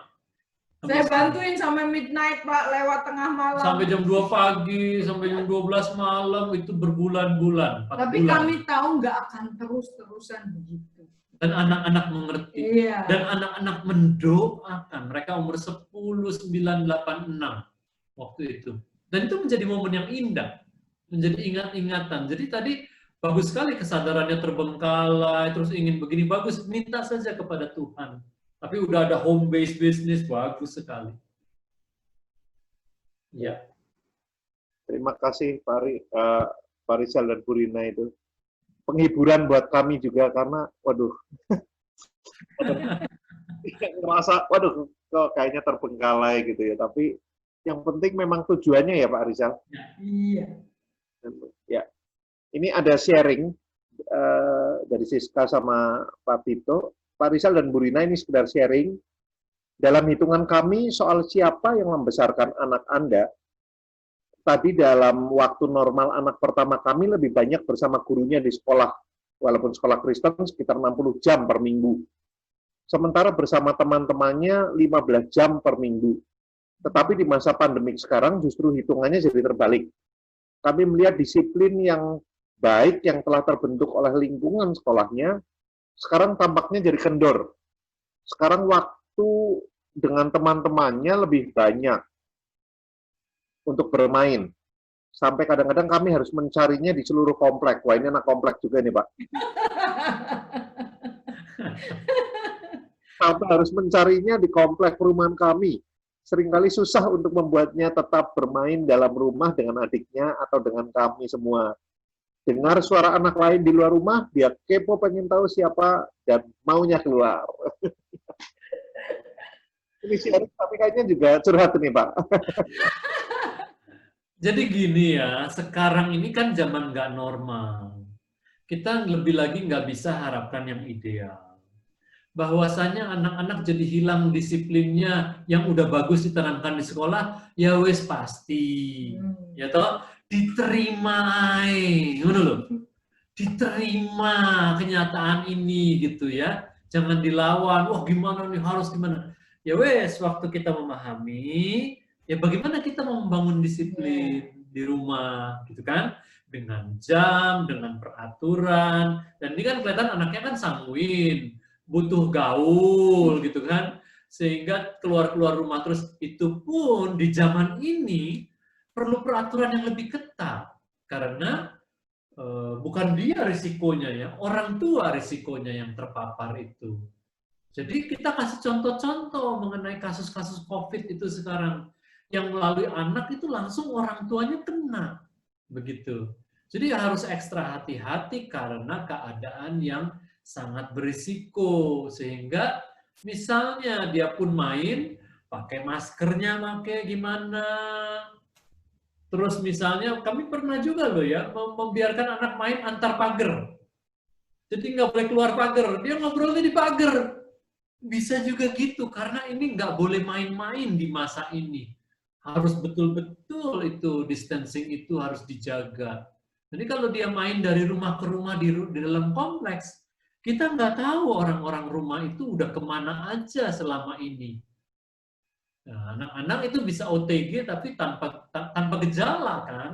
Nah, orang tua nanti yang dapat risikonya. Sayang sekali, ini bahaya sekali kalau dalam masa ini. Ya. Ada pertanyaan lagi Pak Rizal dan Bu Rina. Ini mau tanya, anak kami 2,5 tahun, tapi sudah suka tanya mengapa, dan habis dijelaskan dikejar terus dengan pertanyaan mengapa lainnya sampai dia puas. Kadang cukup capek jawabnya. Padahal tadi waktu dijelaskan fokus pada mengapa itu pada fase training. Kalau gitu apakah kami boleh tidak perlu menjawab semua pertanyaan mengapa, atau bagaimana mengalihkannya supaya dia tidak bertanya mengapa terus? Betul, bagus sekali nih kalimat yang terakhir yang betul. Karena Mami bilang. Kalimat terakhir yang betul. Bagaimana cara mengalihkannya supaya dia tidak bertanya terus? Karena di dalam berkomunikasi, orang yang bertanya itulah yang mengendalikan percakapan. Jadi Anda kalau membiarkan anak bertanya terus, Anda dikendalikan oleh anak 2,5 tahun sampai capek sekali. Sekarang gimana caranya? Dan kadang-kadang kita jawabnya serius kan, padahal dia kagak ngerti yang kita jawab. 2,5 tahun loh. Ya kan, misal kenapa harus makan sayur? Soalnya sayur itu sehat, 4 sehat 5 sempurna. Oh kagak ngerti itu lewat semuanya, terus kita capek. Angka 4 sama 5 aja ngerti dia. Jadi anak-anak umur 2,5 tahun, kadang-kadang seperti saya sering bagikan ya, mereka kadang ada terminologi yang lagi musim. Ya. Kenapa? Kenapa? Mungkin dia dengar kata kenapa itu sering, tetapi apa yang dia ucapkan maknanya itu beda dengan yang kita pikirkan, begitu kan? Out of sight, out of mind. Jadi jawablah sesuai dengan pemahaman dia. Jadi kalau misalkan dingin, kita pakaiin jaket, terus kita bilang, terus dia kenapa gitu, dia tanya kenapa itu kadang kayak loncer gitu. Karena itu sesuatu kata yang dia lagi lancar gitu. Ada anak-anak yang lagi ngomong terserah. Iya. Ya. Jadi gini ya, waktu dia tanya kenapa, dia bukan ngarepin penjelasan. Iya. Karena dia nggak ngerti semua penjelasan itu. Dia cuma for the sake of asking kenapa. Iya. Gitu.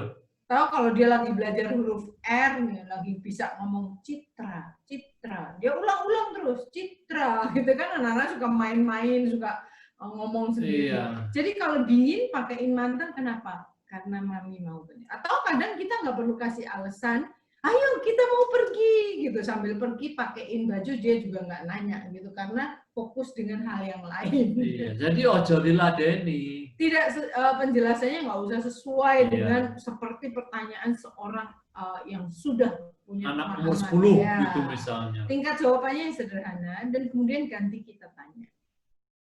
Jadi kalau misalnya makan terus, kenapa aku harus makan ini? Karena Mami bilang. Tapi kan aku nggak mau. Gimana kalau aku nggak mau? Kamu diam, makan. Gitu. Oke. Bapak Ibu, ini kita agak lewat dulu waktu ya. Jadi mohon maaf kita lewat waktu karena ini juga adalah sesi yang terakhir ya. Silakan. Asal Pak Rizal sama Bu Rina oke, ini kayaknya ya ini Pak. Oke Pak, ini ada pertanyaan lagi. Pak, kalau gitu apa saja patokan-patokan untuk kita memberikan les pada anak? Bagaimana pandangan tentang para psikolog untuk memberi les hanya untuk minat dan bakat anak yang menonjol? Lalu dengan pandangan banyak guru yang memberikan kursus justru di mata pelajaran yang tidak dikuasai, sehingga yang saya lihat pada anak-anak didik saya, mereka jadi lebih frustasi ketika menghabiskan waktu di les. Namun orang tua juga punya kapasitas ilmu spesifik yang tidak bisa mengupgrade kemampuan anak-anak mereka. Tapi akhirnya terbentur dengan requirement pihak sekolah yang mengharuskan nilai KKM. Nah, ini memang dilema. Iya, ini kan pertanyaan ini luas sekali ya, faktornya banyak sekali. Kita memang juga cukup heran bahwa sistem pendidikan kita itu ternyata anak-anak seperti nggak cukup cuma di kelas sekolah. Maka tadi dikatakan ada guru-guru sekolah itu sendiri yang juga menambahkan les. Nah, ini adalah sistem. Ini suatu sistem. Tapi zaman sekarang ada sekolah-sekolah yang tidak mau begitu. Begitu ya. Jadi apa patokannya untuk les? Ya tentunya dia harus mencapai minimum angka di pelajaran-pelajaran yang diharuskan. Itu saja. Ya toh? Nah, standar minimum harus capai. Kalau sekolah mengharuskan les, itu adalah keharusan. Tapi kalau udah begitu, dia misalnya les fisika, les matematik, terus ya wes ojo ditambahi balet, piano, Mandarin, dan teman-temannya. Gitu loh, kasihan anaknya, udah tertekan dengan berbagai ekspektasi orang tua. Waktunya wes habis dengan orang tua, nggak ada pembicaraan-pembicaraan yang makin dalam jadinya. Nanti masuk ke masa pra-remaja dan remaja, kasihan sekali. Kami punya teman yang anaknya kita ini fakta ya, bahwa tidak semua orang punya kapasitas mental yang sama ya. Ada yang bocah memang pinter, ada yang memang sedang gitu, dan kita tahu lah anak kita kemampuannya di mana. Dan sekolah-sekolah juga kita tahu lah, sekolah ini sekolah yang akademis sekali, sekolah ini yang sedang, tetapi mengembangkan soft skill lebih banyak, tim kerja kelompok, dan lain sebagainya. Ada sekolah-sekolah yang kita bisa memilih yang sesuai dengan kemampuan dan kapasitas keluarga kita yang mana. Jadi mempertimbangkan banyak faktor. Kami kenal orang-orang yang, aduh anaknya itu harus sampai malam-malam ngerjain PR. Dan udah kasihan sekali dia mendampingi, kayaknya nggak ada hal lain gitu yang dilakukan selain ngerjain PR. Jadi sesudah mereka mendoakan, mengumpulkan, akhirnya mereka bersepakat untuk memilih sekolah lain dan mereka memindahkan. Dari tempat yang kedua ini, anaknya berkembang luar biasa. Karena bukan hanya akademis saja, tetapi ada akademis, ada kerja kelompok, dan punya standar yang lebih reasonable gitu ya. Tentunya kita nggak cuma dia yang asal gitu ya, tetapi nggak yang tingkat grade 1 yang semuanya harus nilainya. Kita tahu lah sekolah-sekolah anak pinter ya. Kalau sekolah anak pinter itu anaknya nggak usah diajarin juga udah pinter. Jadi kita bisa memilih sekolah yang baik, tetapi yang cocok untuk anak kita yang mana. Ya, dan juga tadi lesnya ya, kurangi. Iya Pak. Ada pertanyaan Pak dari orang Filipina ini Pak. Pak, ada concern tentang sosialisasi di masa di mana homeschool dan COVID, di mana anak jadi mungkin tidak bisa bersosialisasi di masa sekarang. Kalau concern tentang sosialisasinya apa Pak? Iya, terima kasih. Kan sekarang ini concern pertama utama adalah kesehatan dan keselamatan. Jadi hal-hal lain dikorbankan dan terkorbankan. Iya. Tapi ya wes ngono kuwi.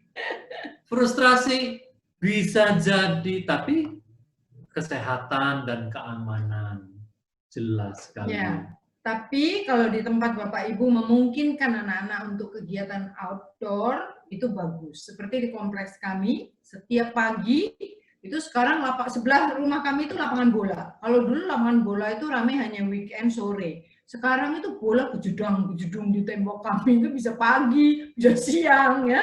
Dan jenis olahraga kami lihat, oh kalau dulu yang main sepak bola aja, bolanya bola plastik ya. Sekarang ada yang main baseball, ada yang bawa stick golf, meningkat.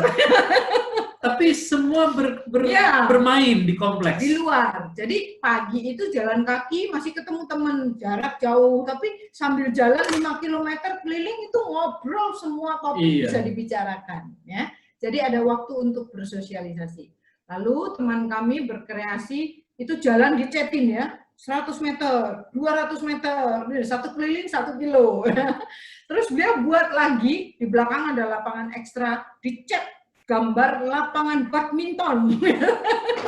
Jadi kompleks kami mengupayakan supaya bisa exercise di luar. Jadi kalau kami ketemu, ya ketemu pagi pas jalan pagi. Ada tim jalan pagi, ada tim jalan sore, ada tim jalan malam. Tapi tolong saja jadinya ya udah anak-anak juga pakai masker. Iya. Ada yang bersepeda, ada yang jalan kaki, ada yang main-main itu pakai apa itu yang pakai drone, ya kan? Ada layangan apa saja. Tapi kami ketemunya outdoor, jadi nggak ke rumah. Ya, kalau memungkinkan. Ada yang tetap makan bubur bersama sesudah jalan, tapi distancing. Itu silakan diciptakan. Ada kami melihat satu ayah sama anak perempuannya tiap pagi jalan, terus anaknya selalu bawa buku catatan karena anaknya ini suka melihat jenis-jenis tanaman, jenis-jenis binatang, tangkepin, bawa pulang. Jadi mereka meluangkan waktu. Pulang itu selalu bawa opolah, bawa capung, bawa ini, lalu dia lihat. Lalu hari lain keluar jalan lagi ketemu, untungnya dipotretin. Apa saja yang mereka bisa lakukan. Nanti kami ketemu, kemarin berapa belalannya? Belalannya dikasih nama siapa? Sosialisasi ya. Sosialisasi dengan yang seumur, dengan yang kakak, dengan om, dengan opa, semuanya. Kami kenal bayi-bayi kecil-kecil itu. Setiap pagi, setiap sore ketok-ketok di depan rumah. Jadi silakan. Jadi upayakan apa yang bisa dikerjakan. Ya, terima kasih. Bro Podi siap ke Jogja aja, Bro. Ayo, Bro.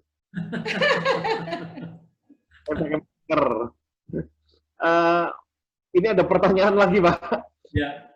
Pak, Bu, bagaimana jika pengaruh yang tidak sesuai dengan identitas keluarga kita justru datangnya dari keluarga besar? Seperti tante, sepupu, nah ini bagaimana menyikapinya, Pak? Ya, kalau dengan keluarga besar kan kita nggak setiap hari ya. Jadi ada waktu-waktu kita ngumpul bareng keluarga besar. Tentunya ada hal-hal yang berbeda. Dan keluarga besar dengan tambahan anggota keluarga dengan pasangan masing-masing yang warnanya berbeda, bisa jadi ada yang berbeda. Jadi kalau lagi ngumpul dengan keluarga besar, dalam tanda kutip ini ya, the rule is no rule, artinya kita fleksibel ya. Lagi ngumpul tuh kan lagi party atau lagi merayakan sesuatu, ada fleksibilitas. Nanti kalau udah balik ke rumah, kembali ke peraturan domestik. Jadi jangan khawatir kalau kita lagi ngumpul dengan kelompok besar, dengan extended family, tentunya ada beberapa hal yang kita bisa lebih fleksibel gitu ya, tapi nanti waktu kembali ya kita terapkan.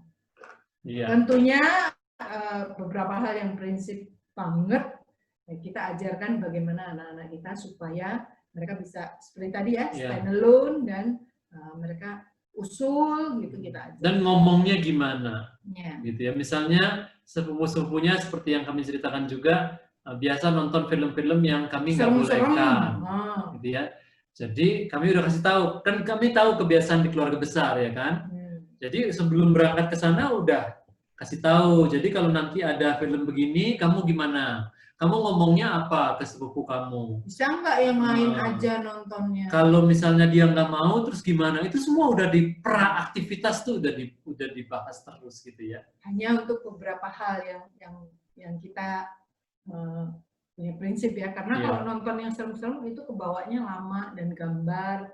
Nah, jadi kami ajarkan untuk hal itu. Ini pertanyaan terakhir, Pak. Ya, oke. Pak Rizal dan Bu Rina, maaf ini pertanyaannya berkaitan dengan disiplin dengan rotan. Saya sudah ajarkan anak saya bahwa kalau memukul saudaranya akan didisiplin dengan rotan. Anak saya sudah tahu hal ini, tapi saat memukul adik atau kakaknya, dan saya akan mendisiplinkan si anak ini menolak dengan alasan lupa. Terus menangis dan tidak bisa diangkat. Kita harus menunggu sampai anaknya mau menerima disiplin, atau dipaksa diangkat dan dipukul, atau mungkin cara saya ada yang salah. Ya, bagus. Ini di antara dua itu yang pertama pilihannya. Tunggu saja. Iya. Ya sudah, dia pura-pura. Ini mungkin ada bakat drama ya. Sama anak kami juga ada anak yang begitu. Wah, drama terus waktu udah mau di rotan tuh dramanya bisa panjang gitu ya. Dan kami jadi emosi kalau begitu. Dan waktu emosi, saya jadi melakukan rotannya itu jadi nggak sesuai dengan apa yang kita udah bicarakan. Jadi untuk menghindari hal itu, ya wes, tunggu aja. Tapi jangan lupa untuk tetap eksekusi nantinya gitu. Dia kan nggak akan bisa panjang-panjang banget dramanya, nggak akan terus drama, nggak akan. Kalau sudah pikir nanti udah lupa papinya gitu ya. Tetap diajak di kamar, tenang, oke, kamu tahu gini-gini, apa yang harus dilakukan, apa hukumannya, oke, kita lakukan sekarang. Jadi ajak dulu ke kamar ya. Sini kamu panggil ya udah tenang nih, udah jauh dari jamnya yang tadi, dari berantem. Sini terus tanya dulu, jadi kamu tadi apa? Terus kan papi udah bilang apa? Oke, berarti hukumannya apa? Ya, di kamar ditutup dulu, gitu ya, dari dalam. Oke, kita akan lakukan sekarang. Ayo siapin. Karena kamu nggak bisa lepas dari hukuman ini. Itu papi harus menghukum kamu. Kalau papi nggak menghukum kamu, seperti yang kita belajar di sesi 12, papi jadi berdosa. Kamu mau nggak papi berdosa? Terus kamu juga berdosa, bersalah. Itu yang dan lakukan, tetap lakukan eksekusi. Begitu ya. Menurut saya juga yang dari apa namanya itu doorpost membahas workbooknya itu menolong. Karena kadang-kadang waktu kita hanya menerapkan rambu-rambunya tanpa bersama-sama membahas terlebih dahulu pendahuluannya, kenapanya, lalu kita memberikan dasarnya, itu akan menolong anak-anak untuk memahami dan menunjukkan bahwa kita serius tentang hal itu. Iya, begitu ya. Sip banget. Nah, ini kita udah terakhir. Jadi kita betul-betul ya sekarang berterima kasih dulu nih kepada Ko Andi Korinto dan Ika yang jadi host kita dan pemrakarsa bersama dengan kelas Samuel Prakoso. Jadi dan terkenal Chris. Sekali. Terkenal YouTube-nya. Yang apa-apa kami katakan ambil di Samuel Prakoso YouTube ya. Terkenal Indonesia. Terima kasih sekali. Karena Zoom-nya juga sudah dipakai terus untuk ini. Dan sama Chris, ya itu 3 serangkai ini yang menyelenggarakan ini ya. Terima kasih sekali kami. Kami sebetulnya sudah lama sekali ingin merekam sesi-sesi GKGW. Gak pernah kelakon. Justru dengan COVID ini, justru dengan Zoom ini, jadi sekarang ada rekaman. Dan waktu gereja-gereja meminta, kami bilang, silakan ambil rekaman itu. Nanti tinggal setiap 4-5 sesi, baru kami muncul tanya jawab. Begitu tuh. Jadi sekali lagi terima kasih Ko Andi, Ko Samuel, Ko Chris ini, tim Jogja ini ya. Tali 3 utas, tidak mudah untuk dipatahkan. Wah, yang sudah menyelenggarakan ini dengan sangat baik. Ya. Dan juga bersyukur untuk semua Bapak Ibu yang hadir sampai saat ini. Setia sekali mau belajar terus. Kami persilakan untuk terus maintain kelompok-kelompok kecilnya untuk bisa mendiskusikan penerapan demi penerapan dari sesi demi sesi. Dan Anda akan bertumbuh terus dari situ dan anak-anak juga menikmati orang tua yang bertumbuh ya. Dan senang sekali bisa ada di kelas ini, ada dari banyak kota ya, dari Medan, dari Salatiga, dari Bandung, dari Jakarta, dari Jogja, dari mana-mana. Kami sungguh bersyukur bisa melayani sampai 18 kali ini. Luar biasa ini ya. Tepuk tangan buat Anda semua. Dari Belitung juga, dari mana-mana. Wah, sekarang boleh munculkan dulu apa namanya video semuanya. Ya. Nah, Pak Rizal, kami juga sangat-sangat mengucapkan terima kasih buat Pak Rizal dan Bu Rina. Sebetulnya udah lama juga kita, Pak. Mungkin lebih ini ya, kita ngerasa lebih mendapatkan berkat yang luar biasa karena memang kami sendiri secara khusus, kami memang di Jogja, kita ngalami bahwa Growing Kid Gajwe ini apa ya, betul-betul bukan cuma teori, Pak. Betul-betul kami merasakan itu work di anak kami. Karena itu memang kami sama teman-teman, bahkan kita bikin coba nekat sebetulnya, Pak. Nekat bikin kelas-kelas Growing Kid Gajwe karena kami ngelihat ini memang keren banget, sebuah pengajaran yang dibutuhkan banyak orang tua. Dan di pandemi ini kami sekali lagi terima kasih buat Pak Rizal dan Bu Rina, karena ini udah kayak kelas inilah Pak, training for trainers Pak. Dan ini udah TFT buat kita, dan saya juga berharap buat teman-teman yang lain juga apa ya, bisa terus grup WhatsApp-nya bisa terus jadi apa ya, jadi ruang untuk kita sama-sama share tentang parenting, khususnya Growing Kid Gajwe. Dan saya berharap bisa ada pertemuan alumni, Pak. Mungkin sebulan sekali kami di TFT lagi, diingetin. Oke. Divaksin.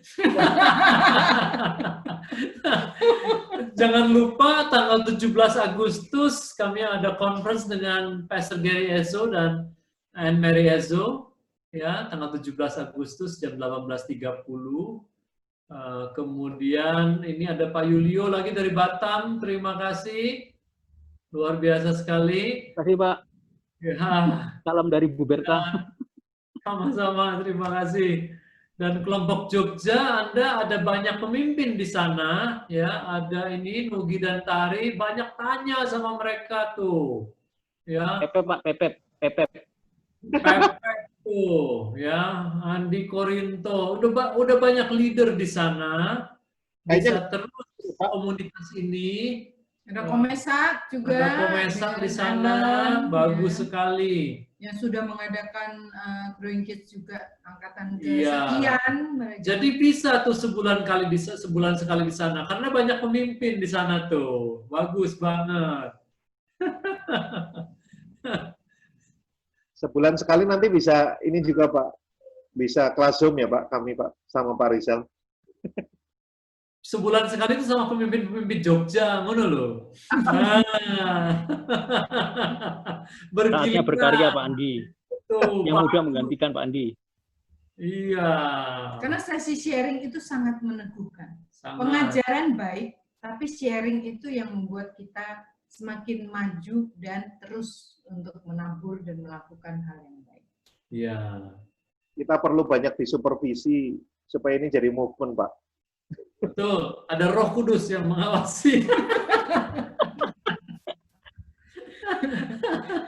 Jadi Anda boleh pakai YouTube itu di gereja atau di kelompok-kelompok kecil, silakan pakai. Isinya Pak. Sama-sama belajar, tapi pesan kami kalau memakai itu, tolong secara berurutan. Satu, Kedua, jangan ada yang dihilangkan. Ketiga, harus ada jaraknya. Jangan nonton setiap hari satu. Waduh, itu bisa mati. Overdosis nanti. Overdosis. Jadi 2 minggu sekali gitu nonton bareng-bareng terus diskusi. Jadi silakan bisa pakai untuk di gereja atau di kelompok masing-masing begitu ya. Dan kami berikan juga PowerPoint-nya juga sudah kami kirimkan terus. Silakan bisa dipakai untuk semua belajar. Kemarin ada yang nanya dan saya ngomong harus beli bukunya Pak, karena kan nggak mungkin kalau tanpa buku Pak. Betul, itu juga sarankan orang-orang yang mau belajar perlu buku ya, bukan karena kami mau jualan buku, tapi mereka harus belajar lebih mendalam daripada cuma sekedar mendengar, begitu. Oke. Dan perlu kami beritahu, nanti Bapak Ibu jangan kaget ya, nanti bukunya udah bukan hijau. Bindernya ganti warna putih. Warna COVID. Warna putih. Tapi isinya sama. Iya. Jadi jangan nanti kalau ada yang pegang Growing Kids God's Way putih, terus Anda bilang, itu sesat. Bukan. Ya, ini ada masa anugerah yang baru. Begitu ya. Menyesuaikan dari pusat bahwa mereka mengubah temanya jadi berwarna putih. Iya, iya. Apa Pak? Pak Rizal? Bukunya putih sekarang. Covernya, bindernya warna putih. Ya, judul. Growing Kids God's Way judulnya, betul-betul. Jadi bukan membesarkan anak dengan cara Allah. Begitu ya. Ya Pak Rizal dan Bu Rina. Terima kasih. Kita sesi sebelum kita mari kita berdoa buat Pak Rizal.